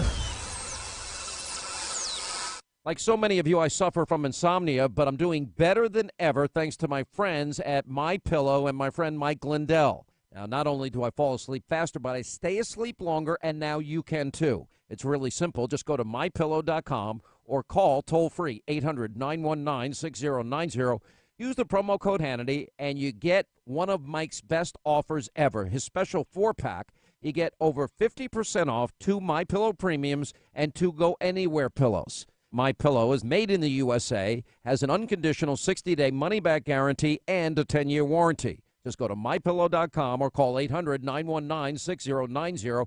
Use the promo code Hannity. Mike's special 4-pack offer. You get 2 MyPillow premium pillows, 2 Go Anywhere pillows for over 50% off. Those pillows arrive, you start getting the kind of peaceful and restful and comfortable and deep healing and recuperative sleep you deserve, America. MyPillow.com, promo code Hannity. Still keeping a close eye on that heavy backed up traffic on I-20 westbound. Starting at Spring and Market, it's backed up past Airline Drive right now. And we have some traffic delays on Benton Road, just north of I-220 in Bossier City. Watch your speed on I-49, and if you have anything to report to us, give us a call at our Planet Fitness Traffic Hotline, 687-ROAD. 7:59. Here's your KeelAccuWeather.com forecast. Sunny and warm again today. Great day today. High near 80. Right now, 58 degrees. 1017 FM, 710 Keel, 8 o'clock. Time for Fox News.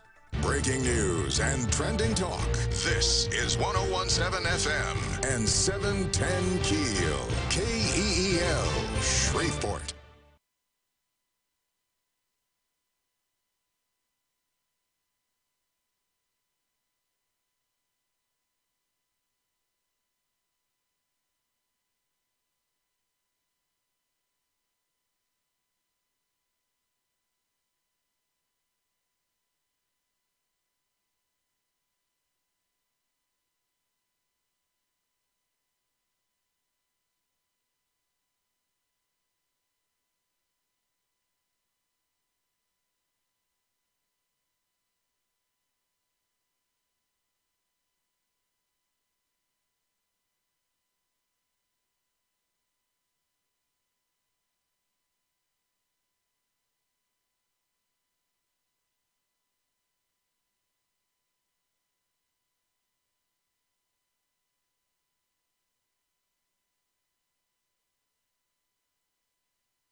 3 past 8 o'clock. Robert and Erin, 101.7 FM and 710 Keel. Down yonder, Miss Erin, getting ready. Local news coming up next. Storms earlier this year caused lots of damage along the riverfront. We'll take a closer look. It's the big day is almost here to vote for Shreveport. That's coming up as well. And should Shreveport get out of the hotel business? Sorry. Top of my head was about to explode. An actual millennial will be in this room. Greg Adams explains the internet and Facebook to Erin, who is still stunned that her information is shared, that they collect it and then do things with it. Plus Fletcher in sports and traffic and weather, and it's all coming up this hour, and it's right here on Keel.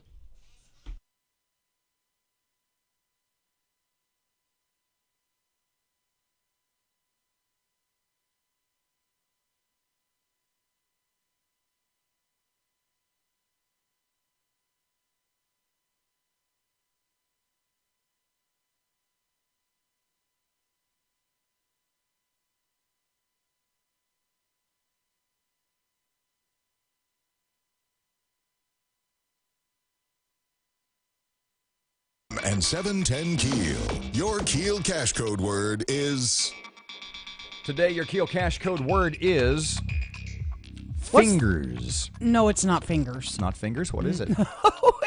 It's trails. I beg your pardon? Trails. Like happy trails? Finger trails. Is it trails like... trails. Oh, I must be looking at tomorrow. Okay, trails is your Keel cash word code thing. Your chance at $5,000 is all darn day long. Log on to get a chance to win 5K, 5 large, 5, well, never mind, KEELnews.com. The power of information. Keel News now. Storms earlier this year caused flooding at Riverview Park, the Dog Park, Hamels, and Bickham-Dixon. Now, part of Riverview Park has reopened. The others are still closed. SPAR Director Shelley Regal says the city has spent about $7,000 so far to remove sand and debris from Riverview Park, but there's still a lot of work to be done. Shreveport could be named Hockeyville this week. Matt Parker tells us how you can help. George's Pond at Hirsch Coliseum and the city of Shreveport could be named Kraft Hockeyville this week. If Shreveport wins, George's Pond would get $150,000 in stadium upgrades and the chance to host an NHL preseason game. To help Shreveport earn the title, you can vote for the Hirsch starting on April 13th. Mudbugs GM Scott Musket says this is a chance for Shreveport to show how awesome and passionate the city really is. After the Mudbugs playoff game Friday night, there will be a voting party to make it easier for fans to cast their vote. From 101.7 FM and 710 Keel, I'm Matt Parker. Business leaders, architects, and engineers say part of the reason business is hurting in Shreveport is the Unified Development Code. In a meeting with the MPC, a large number of developers called the code unnecessary, costly, and burdensome. One architect says it takes 2 to 4 months to get a project approved in Shreveport, while in Bossier, it only takes days. There's more talk about getting the city of Shreveport out of the hotel business, but Councilman Michael Corbin tells Keel News the contract for the Hilton is tricky. Management company, in a nutshell, gets their money off the top. Then there are monies that go back into improvement of the facility, new carpets, new room furniture, TVs, things like that. And then the city gets whatever's left. Corbin also says it's probably time to take a close look at the management agreement with the Convention Center Management Company to make sure it's in the best interest of residents. 71-year-old Betty Lemoyne has died after a shootout with Wynn Parish deputies. The deputies went to Lemoyne's home to arrest Kendall Lemoyne. The pair were both armed and began shooting when they arrived on the scene. Kendall was also wounded during the violent encounter and is listed in critical condition. The legislative session is 1 month in, and lawmakers are nowhere close to passing any meaningful legislation.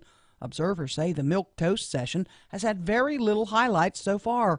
Jeremy Alford is publisher of LAPolitics.com. The Senate's working on some House bills. The House is working on some Senate bills, but nothing has been sent to the governor for his endorsement. Nothing of significance yet. Now, a big day in Baton Rouge as the Revenue Estimating Conference meets to give an update on just how big our deficit will be. Previous estimates put it at $1 billion, but Governor Edwards says it's likely the REC will recognize an additional $300 million in revenues because the state's collecting more income taxes as a result of the federal tax overhaul. if that holds true, then we're looking at about a $700 million shortfall for next year that we still have yet to solve. The lawmakers will meet in special session to address that issue. Shreveport police are on the hunt for 2 bandits who broke into Take 5 oil change on East Kings. Security footage shows the pair breaking into the business and removing several items. You can see the video footage online at KEELnews.com. To pay taxes on internet purchases or not? That's the question that may end up being decided by the Supreme Court this year, and retailers, as well as those who buy stuff from them, will be waiting to see which way that ruling will go. I'm Erin McCarty on 101.7 FM and 710 KEEL. I'm Dr.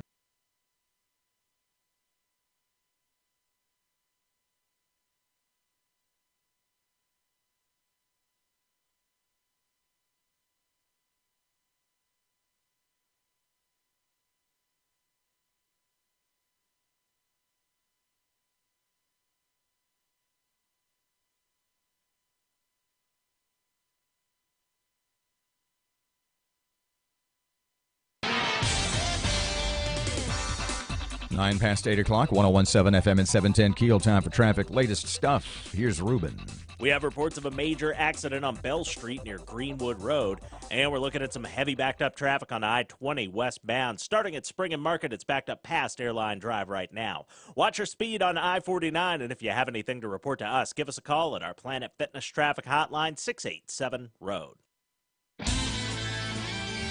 Your AccuWeather.com forecast. Today will turn out breezy and warm with sun and a high of 82. Increasing clouds, breezy and warm tonight, low about 66. Heavy thunderstorms for tomorrow afternoon. With your AccuWeather.com forecast, I'm Heather Zaire.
.101.7 FM and 710 KEEL. Robert J. Wright and Erin McCarty, 12 past 8 o'clock. Don't forget the KEEL app is a free download presented by Office Furniture Source. I got a good tip, and then I just got a confirmation on something that apparently is happening right now.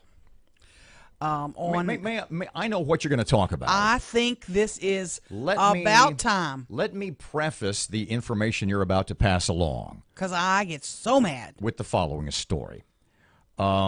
People talk to us, as you know, radio, broadcasting, hell, for that matter, television, etc., is at this point in the early 21st century a rapidly evolving, changing medium or media, right? Mm-hmm. Yep. So people say to me all the time when it comes to the competition that local radio faces, the question, maybe not oddly enough, but it is to me, the question I get the most is, are you worried about competition from satellite radio? Oh, come on. My response is a standard one. I say, hey, this is Louisiana. 40% of people are driving around without insurance. Yes. I'm not worried about people paying for radio in their cars. Mm-hmm.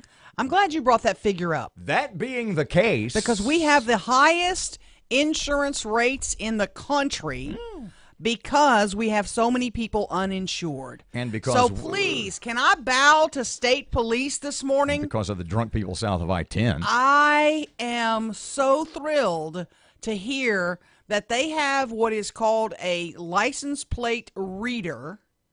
They have the technology available to them where they are now apparently out on I-49 with their the old LPR. With their license plate reader. Yep. And they're checking license plates, and if you do not have Explain- insurance, they You've are got- pulling you over. You've got a little more info, explanation of how that works. Well, they have this license plate card reader, which takes a photo, I guess, of your license plate. It automatically zaps it to the DMV, and if there's a tag on your plate for no insurance, then there's a trooper right up the road who's pulling you over. So literally, God bless you. There is at least one phase of the DMV where you don't have to wait 3 hours.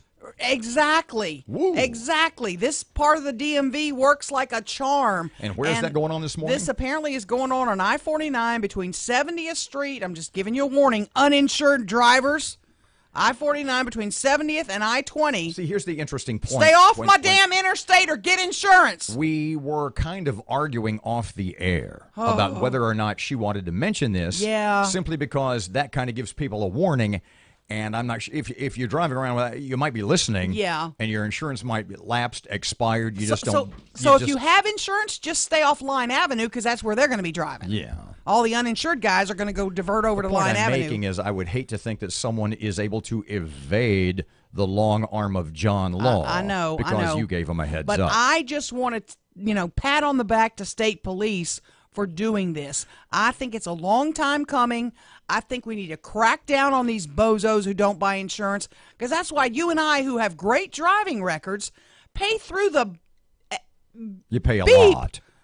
for our insurance. It's because of those bozos. Who knew she'd been to med school? I'm upset by this. It bothers me. Greg Adams here for a couple of minutes. As you know, Greg does the afternoon show here on 101.7 FM and 710 KEEL from 5 till 6. And you have been very vocal in, I don't want to say criticism, but let's say criticism of the Zuckerberg hearings specifically. Well, the most of the stuff I read had to do with the Joint Senate Committee, the Commerce Committee, and the Judicial Committee that John Kennedy is on. And basically, if I'm correct, what you wrote was, these guys, these grandpas, these granddads, these old farts, these jitterbug phone owning crabby Appletons. He's talking to Robert. Yep. They don't understand Facebook. Now, you and I talk about all the time, you and me and Matt will say, and one of our common slogans, sayings, mottos is, you don't know what you don't know.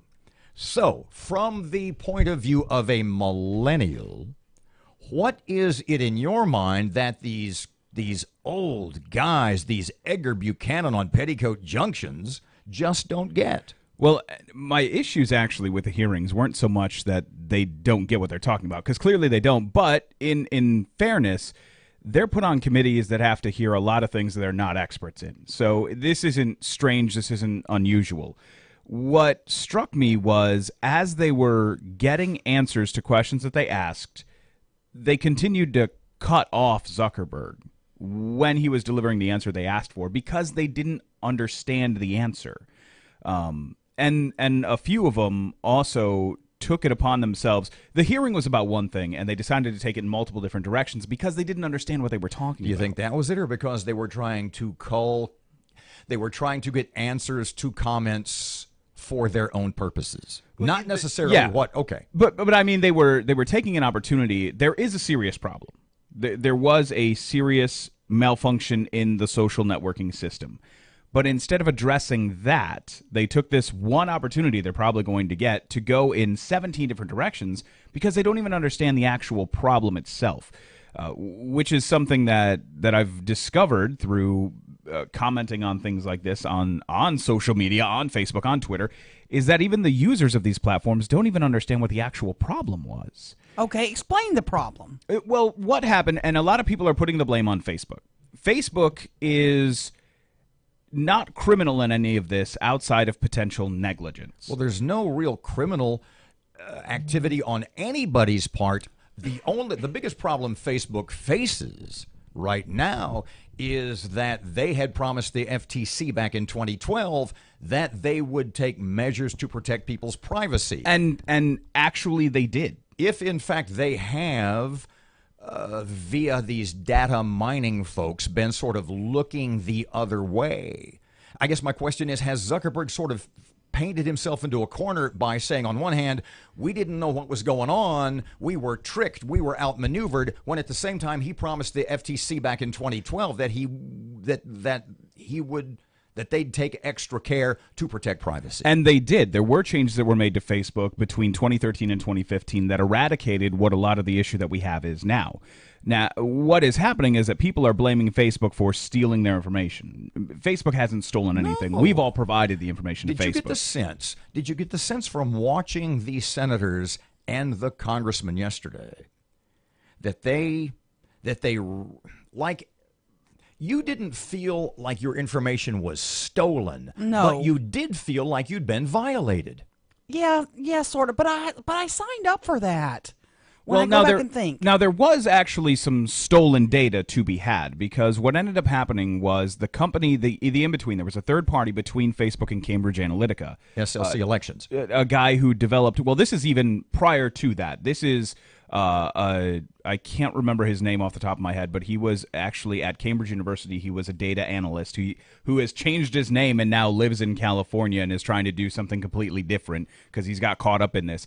But he created a "This is your digital life" application. That's the email I got from Zuckerberg about that. So you more than likely clicked on it and participated in it. Now, you voluntarily gave up your information, but what these guys did, what they seeded inside of that, was a Trojan horse, if you will, to you giving access to your friends' information. So you gave information to your 300, 400, 500, 600, 2,000 friends without their permission to do. Right. So basically the reason you got that warning and I didn't is because you went to whatever app or like or post or whatever it was. It says, or one of my, it says, Now, it says we have banned the app, This Is Your Digital Life, which one of your friends used Facebook to log into. So there you go. So you didn't actually click on it. Right. One of your friends did, which then got your Access to information me. sucked out and delivered to them, which is a problem that Facebook did have. Now, that's what they went to the FTC and said, hey, look,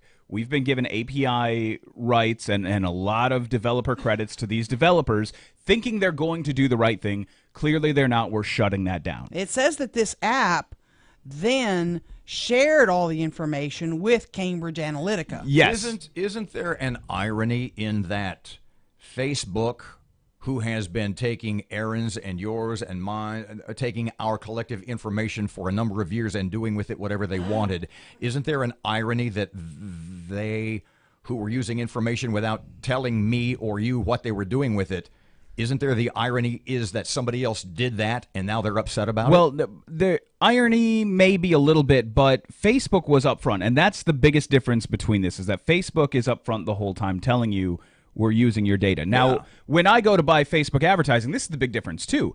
When I buy Facebook advertising for a project, I get access to demographic information. I get access to where you live, what you like, that kind of stuff. I don't get to know who you are and what you look like. I guess the point I'm making, pardon me, is that Facebook didn't notify me and say, we are selling or giving your information to X, Y, or Z, which is basically what SLC or Cambridge Analytica didn't tell Facebook. Wasn't Facebook, I don't want to say outsmarted at their own game, but didn't they fall victim to their habit of, well, we'll just kind of look the other way? Well, they were, if anything, deceived. So Facebook is upfront with you and tells you that they're going to use your information But they don't tell me where it's going to go. They just say, we're going to use it. No, because they don't give it to anybody else to use outside of Facebook. All of the advertising that Facebook uses your data for is controlled by Facebook. Facebook actually has to approve all of the ads prior to them going up, too. So if I do some kind of ridiculous, crazy, let me use air quotes, fake news ad and target it to a specific demographic, Facebook will shut that down prior to it ever showing up. Now, when Cambridge Analytica does this, when these in between, and it's not just them, that's the next shoe to fall, the next shoe to drop, whatever. It's a whole lot of people on all sides of the aisle.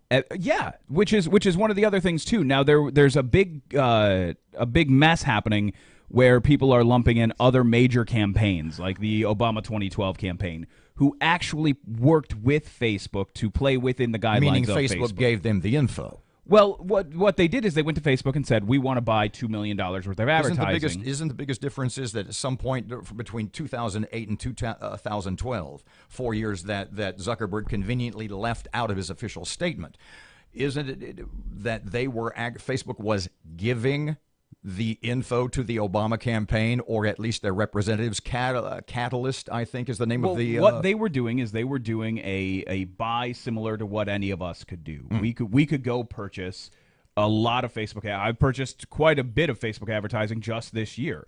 They did that, but on a grander scale. So, like with any business, when you come in and say, "I'm going to spend 5 times the amount of somebody else, can you give me some kind of added value?" Well, the added value was getting their own personal Facebook liaison. So the Obama campaign people paid for the information, or was it given to them like we've heard so much? They bought proper access to Facebook advertising. Okay. Now, by doing a mass buy, they got a better deal. Some added value and a better deal? Absolutely. But they didn't deceive, and that's what we're losing. Did they get the same as the Trump campaign? That's what people are fighting about. They didn't get as much, because what they got were demographic information. They didn't get to know who you were. So Cambridge Analytica got your face, your name, your phone number, all of your personal information, and everything that you've ever touched on Facebook. But the Obama people did not? No, all they got was your living in the Shreveport area, you like dogs, cats, and a certain book, and you spend 7 hours on Facebook. But doesn't it have to do with the sophistication, the advancement, if you will, over 4 or 5 or 6 years and what was available? No, they could have handed that information over. They had it. They have your whole Facebook profile. Yeah. They could have just handed the whole Facebook profile That's over. what I mean. But they didn't do that. They gave demographic information. Now, when it comes to Cambridge Analytica, they did mine all of that. They strip mine. Hold the thought. When we come back, I want to go in a little different direction. And what I want to talk about is something that I think is going to be the next big, if you will, argument about Facebook and Google and things like that. And that is, when do you get so big? You know where I'm going with this? Mm-hmm. When do you get so big that is it your responsibility to protect people's constitutional rights? And if I'm the owner of Facebook, Greg, it's my business. I can do what I want with it. Yeah, tell that to a Colorado baker. Okay. 101.7 FM, 710 Keel, 25 past 8 o'clock. Traffic update now. Here's Ruben. Just received reports of some slow-moving traffic on I-49 northbound of the off-ramp to Kings Highway. And we're still looking at that heavy backed-up traffic on I-20 westbound. Starting at Spring and Market, it's backed up to Airline Drive right now. Watch your speed on I-49, and if you have anything to report to us, give us a call at our Planet Fitness Traffic Hotline, 687-ROAD. Your AccuWeather.com forecast. Today will turn out breezy and warm with sun and a high of 82. Increasing clouds, breezy and warm tonight, low about 66. Heavy thunderstorms for tomorrow afternoon. With your AccuWeather.com forecast, I'm Heather Zaire. It's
28 past 8, short segment here. You want to just go to break early? We can talk with Greg Moore when we get back. Yeah, let's do that if we can. About Facebook and the Senate hearings. And we have the state treasurer joining us at 8:40 though, so we got to make room for him. 29 past 8 o'clock, 101.7 FM, 710 KEEL. Bag the traffic. We just did it. We'll just go right to the commercial break, come back with news. We're programming on the fly. Yeah, we are. It's what the pros do. 101.7 FM, 710 KEEL.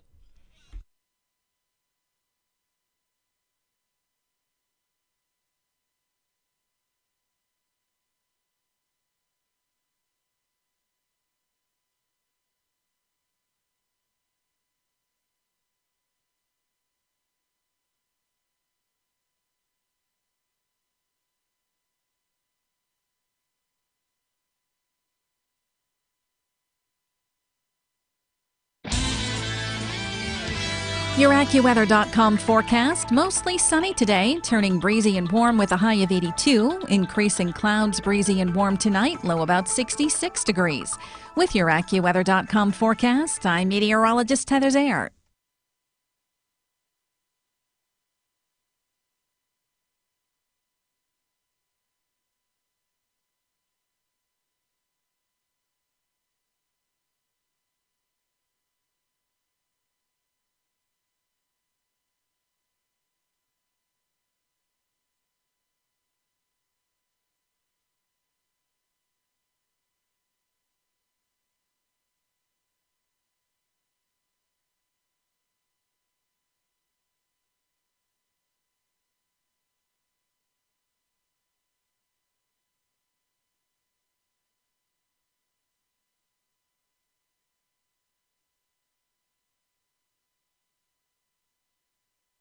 Hour of information.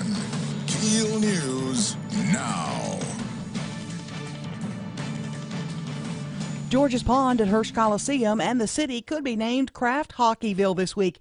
If Shreveport wins, George's Pond would get $150,000 in stadium upgrades and the chance to host an NHL preseason game. Voting kicks off at 11 o'clock our time tonight. Shreveport owns the Hilton Hotel downtown and, of course, the convention center. But there's a lot of talk about getting the city out of the hotel business and getting a new management agreement for the convention center. We caught up with Councilman Michael Corbin and asked him what needs to be done with those projects. I don't think that this council and current administration will have a chance to look at it in depth before December. I would like to see the next administration and council especially look at the management contract for the hotel, take some time to analyze that. Cleanup continues at local parks. We get more on that from Matt Parker. Storms earlier this year caused flooding at Riverview Park, the dog park, Hamels, and C. Bickham-Dixon. Part of Riverview Park is reopened. The other parks remain closed to the public. SPAR Director Shelley Regal says the city has spent $7,000 so far to remove sand and debris from Riverview Park, but there is still a lot of work to be done. Regal says the city plans to apply to FEMA for additional repair funding. From 101.7 FM and 710 KEEL, I'm Matt Parker. Business leaders, engineers, and architects say part of the problem that business are having in our area is the Unified Development Code. In a meeting with the MPC, many of them called the code unnecessary, costly, and quite burdensome. Speculation continues over who will run against Governor John Bel Edwards as we're 18 months out from the primary. Two Republicans come to the forefront, Senator John Kennedy and Congressman Ralph Abraham. Both say they're exploring the idea. Kennedy was asked about it this week. I'm thinking very seriously about it. I haven't made a decision. I don't think Governor Edwards has been a very effective governor. He's basically let illegal immigrants in and let dangerous criminals out and whine for more money. Political analysts say it does look like Kennedy will make a run for the governor's mansion. House Speaker Paul Ryan announces his plans to retire. The Wisconsin Republican sat down for an interview with Fox's Dana Perrinoon, the Daily Briefing, to talk about his retirement. Speaker Ryan says he wants to spend more time with his family. With teenagers at home, I do another term, and they will really only know me as a weekend dad. You have to remember, I came to Congress before I had kids, so they've only known me as a weekend dad, and if I do another term, that's all they'll ever know me as, and that's just something I just can't do. Ryan says he's confident the GOP can keep their majority in the House. The Speaker, who was first elected to the House in '99, plans to finish out his term, which expires in January. Attorney General Jeff Sessions in New Mexico addressing the Southern Border Sheriff's Coalition, where he says our border needs to be secured. Sessions blamed the drug problem on the U.S.'s border. The drugs that we are seeing, based on their purity, particularly, are the most deadly we've ever seen.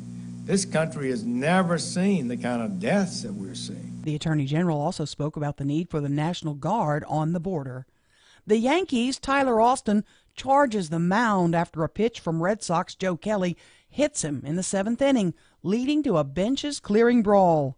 And there it is. And Austin does not like it. Now he's going to head toward the mound. Now this is a brawl. Austin's right in the middle of it. The Bronx Bombers went on to beat the Sox 10-7. I'm Erin McCarty on 101.7 FM and 710 KEEL.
.101.7 FM and 710 KEEL. Robert and Erin, it's 8:35. State Secretary Treasurer John Schroeder in just a little bit. Greg Adams is here from the afternoon show, and we were talking about Facebook and the hearings and stuff like that. I think down the line, the big question is going to be, when does Facebook, when does it become Facebook's responsibility? Because Erin and I have been going back and forth about this. We even did on the phone yesterday. If I'm Zuckerberg, it's my company. I can do what I want with it. Well, why not? Let me interject. But at what point does Facebook, or is Facebook, are they the Colorado bakery who won't do the cake for the gay wedding? At what point are they the Washington florist who won't do the floral arrangements for? At what point is it your responsibility to protect the to not violate the constitutional rights of the people who use your service? And this is a big point, and this is going to be a big difference between two countries as well playing out. Pardon me, let me say this and then I'm going to turn you loose. Because at some point, it's about right to privacy right now, a constitutional right, and it's in the middle of, and it's just getting started, free speech, which is First Amendment. So you're talking about two amendments to the Constitution that the big digital giants are, right now, they're not paying much attention to. Well, now, this is actually something that they have been asking for a little while. They want changes to some of the legislation. So and the laws. They want clarification. Yes, because something as simple, you would think would be as simple as a Copyright Act, is completely outdated. The most recent Copyright Act we have is 30, 40 years old right now. So copyright, as far as what we used to print in magazines versus what's happening online, it's such a gray area, and they've been asking for some clarification in that realm. Same with privacy. Now, the big difference you'll see between two countries is what's going to happen between the UK and America, where in the UK, Cambridge Analytica, the people who run it, and Mark Zuckerberg and Facebook all do face actual law.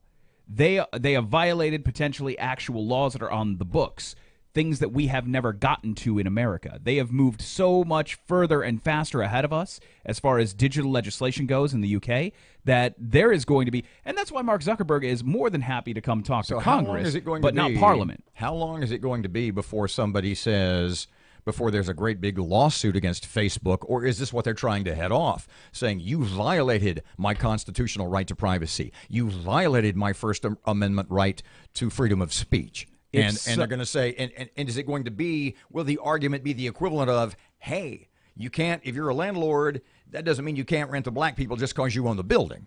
If somebody could prove that they violated some kind of civil right through Facebook, then there could be a civil rights lawsuit there. If you wanted to attempt to sue them over your First Amendment rights, granted you gave away your First Amendment rights, you'd probably have a tough time with Facebook. Now, if you wanted to sue somebody like Cambridge Analytica, that door is wide open right now because they deceived you in a way that you didn't ever sign a terms of service to. But, it's what you and Troy were just arguing about. Did they really do anything? The Obama administration did not.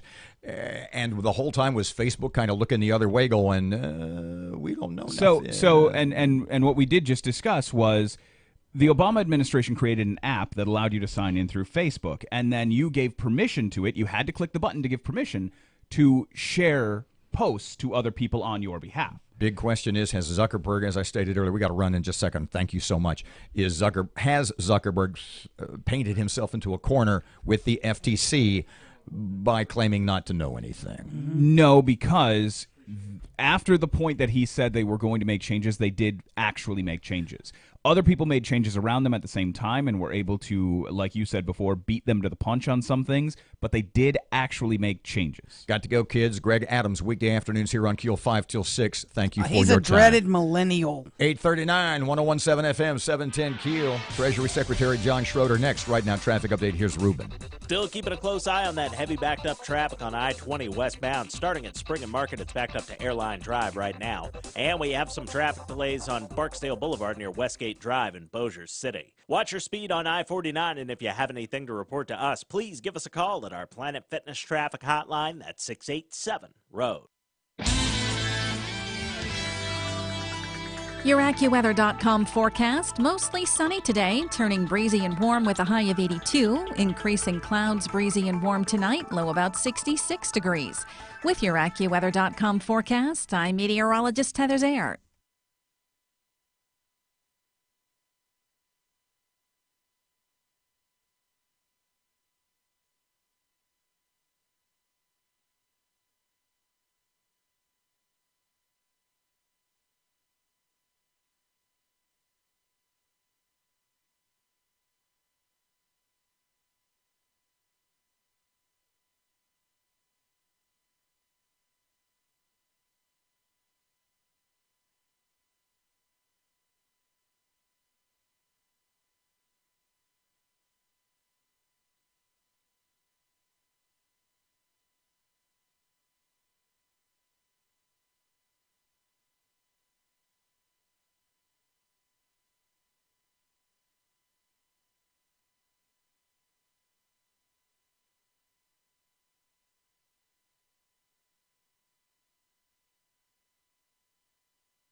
.117 FM and 710 KEEL. Robert and Erin, it's 841. John Schroeder is the State Treasurer. I want to say Secretary of Treasury, which sounds awesome. State Treasurer for the state of Louisiana. Hey, Mr. John, how are you today?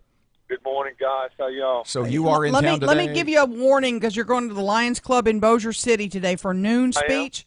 Of that Lions Club, they're prone to cutting off your tie if you're late. I'm just giving you a heads up. Well, we're well on our way, so if I'm late, it's going to be at least there's no rain to blame it on. Well, if you are late, put on an old tie. Just saying. Okay. Clip on. Trust me, the clip on will get them every time. So, Mr. John, later today, the Revenue Estimating Conference comes back with a whole bunch of numbers. You're the Treasury guy. What are you hearing? What do you hear? Sort of give us a peek behind the curtain. Well, I'm actually meeting as we speak. They started at 7:30 this morning. So the numbers sound to be a little bit better. Not a lot better. I mean, it's not going to close the gap of what the administration's talking, but it is a little bit better. I was at the Capitol last night about 8:30, meeting with some staff members and some legislators. So it's not all gloom and doom. I tell people, I don't. This is not what I would categorize as catastrophic. Our biggest problem as a state is government growth is happens at a rapid pace, and somehow we have to figure out how to stop that because we can't keep up with it as taxpayers. So, pardon me just a second, Mr. John. It's you know, call me a conspiracy theorist if you want, but I see, you know, the governor is on this in this conference, and the president of the Senate, and then they get to appoint an economist, and it's like 3-1 on the governor's side.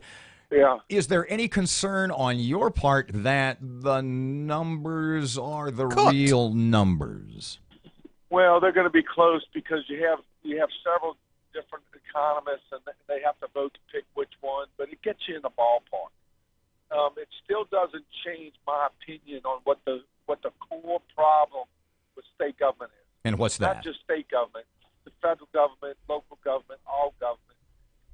They have a built-in structure that you can't really tinker with, and it grows too fast. I mean, look, what I'm going to tell the Lions Club in Bossier today, government's growing at 12+%.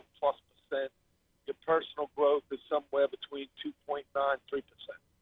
How do we change that? What's the answer? Well, somehow you have to figure out a way to stop government growing faster than what your personal wealth is growing, because it grows faster than your personal wealth. We're on an unaffordable track. So I tell people, you first, just like any problem you have in your life, you first have to acknowledge that it's a problem. This governor has not acknowledged the fact that government is broken. It's structurally inefficient. It's unsustainable. Until those words come out of his mouth, it's not going to get fixed, at least not from his end. You know, we had spoken with Representative Raymond Cruz a while back. And I guess, correct me if I'm wrong, that no matter what these numbers from the conference come back, what they happen to be, the governor still wants another special session. Well, I don't know how many special sessions this is, but it would seem to me if the governor was getting what he wanted from these special sessions, he wouldn't keep wanting special sessions. Well, that's because the governor's only listening to his particular constituency, and he, look, I don't want to make this personal because it's not, because I personally like the guy, but he's not listening to the majority of people in Louisiana. He's listening to his constituency. Look, they just had some polls come up by LSU. 78% of the people say they trust government only some of the time or never. 78%. I guess that's crazy high. What I was just going to finish up with was the makeup of the legislature. Nothing really has changed since the last special session. So what's the point of having another one if you haven't gotten what you wanted from the previous ones? Look, and this is what, the third or fourth one. So, look, the administration is stuck on what they want, and they think they're going to stuff it down the House of Representatives. He believes he controls the Senate. In a lot of cases, that's true, but he thinks he's going to, through the media, stuff it down the throats of the House of Representatives. I don't see it happening. You might go to a special session and come out what you came up with, 20 months ago with some partial sales tax. But I think revenue estimated is going to come back today. Everybody, at least some people, have talked about the money being generated from the federal tax changes. The number I saw last night was in the $370 million range. If y'all remember back a few months ago, that was as low as $100 million. Right. So that has grown. One of the other things that I would like to mention, if we have a minute, sure, this surplus that the governor talks about. So now there's this supplemental bill where he wants to take about $80+ million or so and spend it on pet projects across the state of Louisiana. I just want the listeners know when the governors typically put out bills like this, they're buying votes. Oh, yeah, absolutely. Let me ask you about a constitutional convention to restructure our taxes in the state. You've been in your job long enough now. Is that something we need to move toward? Well, look, I'll be perfectly honest with you. It's very legal and pretty complicated. We tried. I spent 10 years on budget committee and working on the budget in Louisiana, and there are ways, quite honestly, that you can fix it without going to a convention. There absolutely is. But we tried that.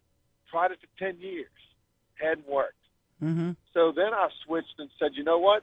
I'll fully support a convention. Then I started talking to constitutional lawyers. And they started telling me, well, if you go to a convention, this could happen, that could happen.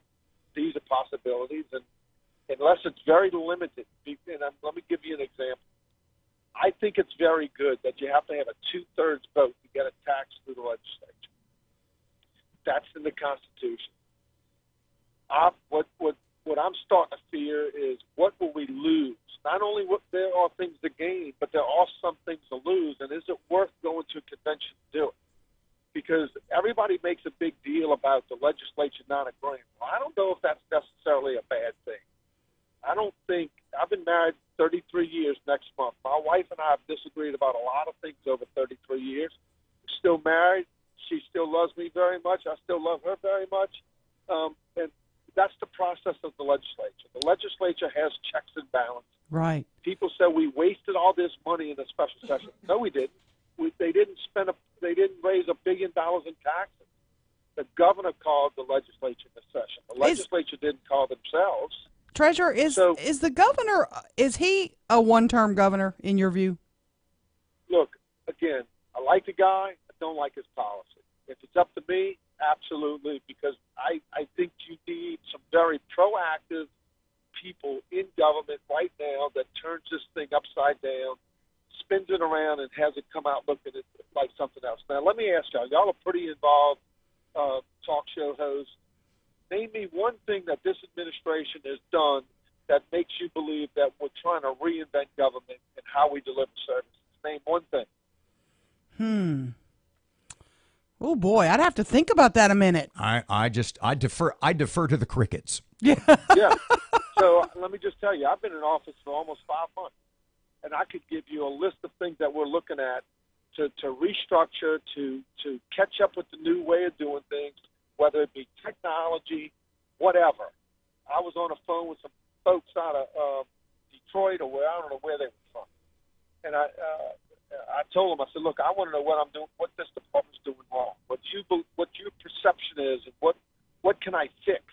I don't want to know what we're doing well. I want to know what we're doing wrong so we can fix it.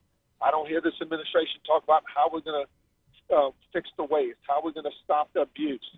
I don't hear none of that. All I ever hear is more revenue, more revenue, more revenue. State Treasurer John Schroeder going to be at the Lions Club in Bossier City at the Lions Club Hut noon today. Again, watch for your tie. I'm thinking open collar, Mr. John. I think that's your best bet. Thank you so much for your time, as always. I'm already in open college, just so you know. Thank you for joining us. We'll talk to you again soon, I hope. Thank you, guys. 8:51, it's 101.7 FM, 710 KEEL traffic update. Ruben's here. Just received reports of some slow-moving traffic on I-49 northbound of the off-ramp to Kings Highway. And we're still looking at that heavy backed-up traffic on I-20 westbound. Starting at Spring and Market, it's backed up to Airline Drive right now. Watch your speed on I-49, and if you have anything to report to us, give us a call at our Planet Fitness Traffic Hotline, 687-ROAD. Your AccuWeather.com forecast. Mostly sunny today, turning breezy and warm with a high of 82. Increasing clouds, breezy and warm tonight, low about 66 degrees. With your AccuWeather.com forecast, I'm meteorologist Heather Zayart. Foo Fighters.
Morning Minute. President Donald Trump continues to go after Amazon, saying that they have made a bad deal with the U.S. Postal Service and is costing the USPS billions and billions of dollars. And he's on to something, just like he was when he went after Boeing, who wanted to charge the federal government $5 billion. And after 10 minutes of negotiations, he saved over $1.4 billion on a brand new Air Force One.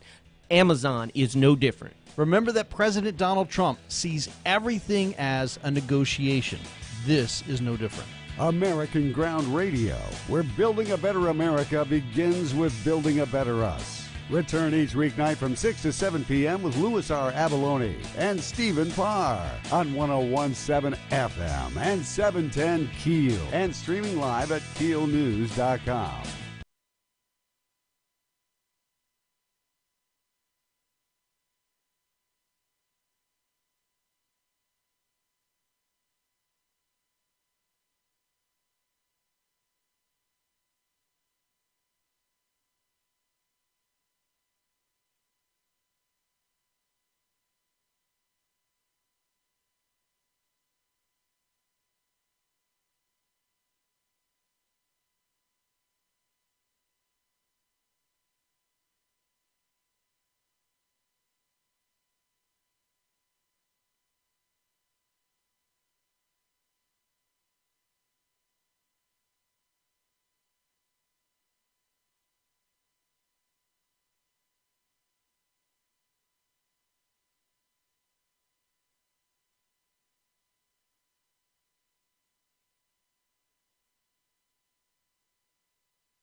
Adams is freaking awesome. I mean, we disagree on like about 99% of things, but his intensity is so awesome. Gotta listen to him this afternoon because I'm sure he'll have more. 101.7 FM, 710 KEEL. Robert and Erin back tomorrow morning, 6 to 9. In the meantime, here's Rush on KEEL. Over the Easter recess, Republican lawmakers got an earful. It turns out that voters back home are mad at them for passing this massive omnibus spending bill, which gave Democrats everything they wanted. So a few Republicans came up with an idea to claw back some of that spending. By using 1974 budget rules, they could make cuts to the budget they just passed without worrying about a filibuster. Now, this is theoretical, but it was just talk anyway. The usual Republicans immediately went on record against that very idea. Maine Senator Susan Collins called it ill-advised. Alaska Senator Lisa the Murkowski said that her initial response was no. Why? Well, because clawing back outrageous spending would poison future negotiations with the Democrats. Republican leader Mitch McConnell said some kind of recession package might be worth a discussion someday, but since this budget was a bipartisan deal, he doesn't think clawing back spending is achievable. So Republicans go to town meetings, tell their senators what they want, and they get polite lip service. But when these senators get back to the swamp, it doesn't matter. What matters is what Democrats want, and the Republicans, too. Now, if that doesn't tell you voters what your Republican senators think of you, then think of a pile. Nothing will.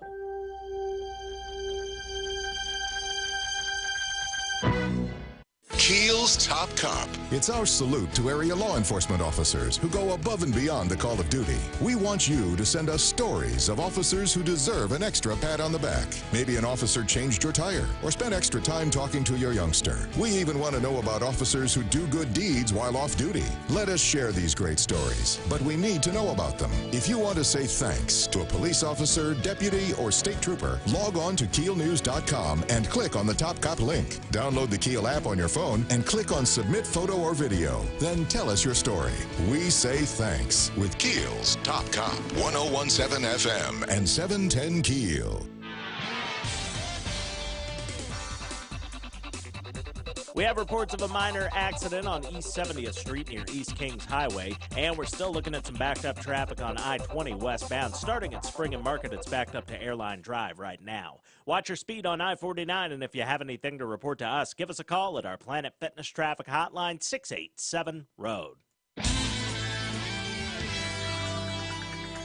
Your AccuWeather.com forecast, mostly sunny today, turning breezy and warm with a high of 82. Increasing clouds, breezy and warm tonight, low about 66 degrees. With your AccuWeather.com forecast, I'm meteorologist Heather Zayer. Right now, 61. It's 1017 FM, 710 KEEL, 9 o'clock. Here comes Fox News. Breaking news and trending talk. This is 1017 FM and 710 KEEL. KEEL, Shreveport.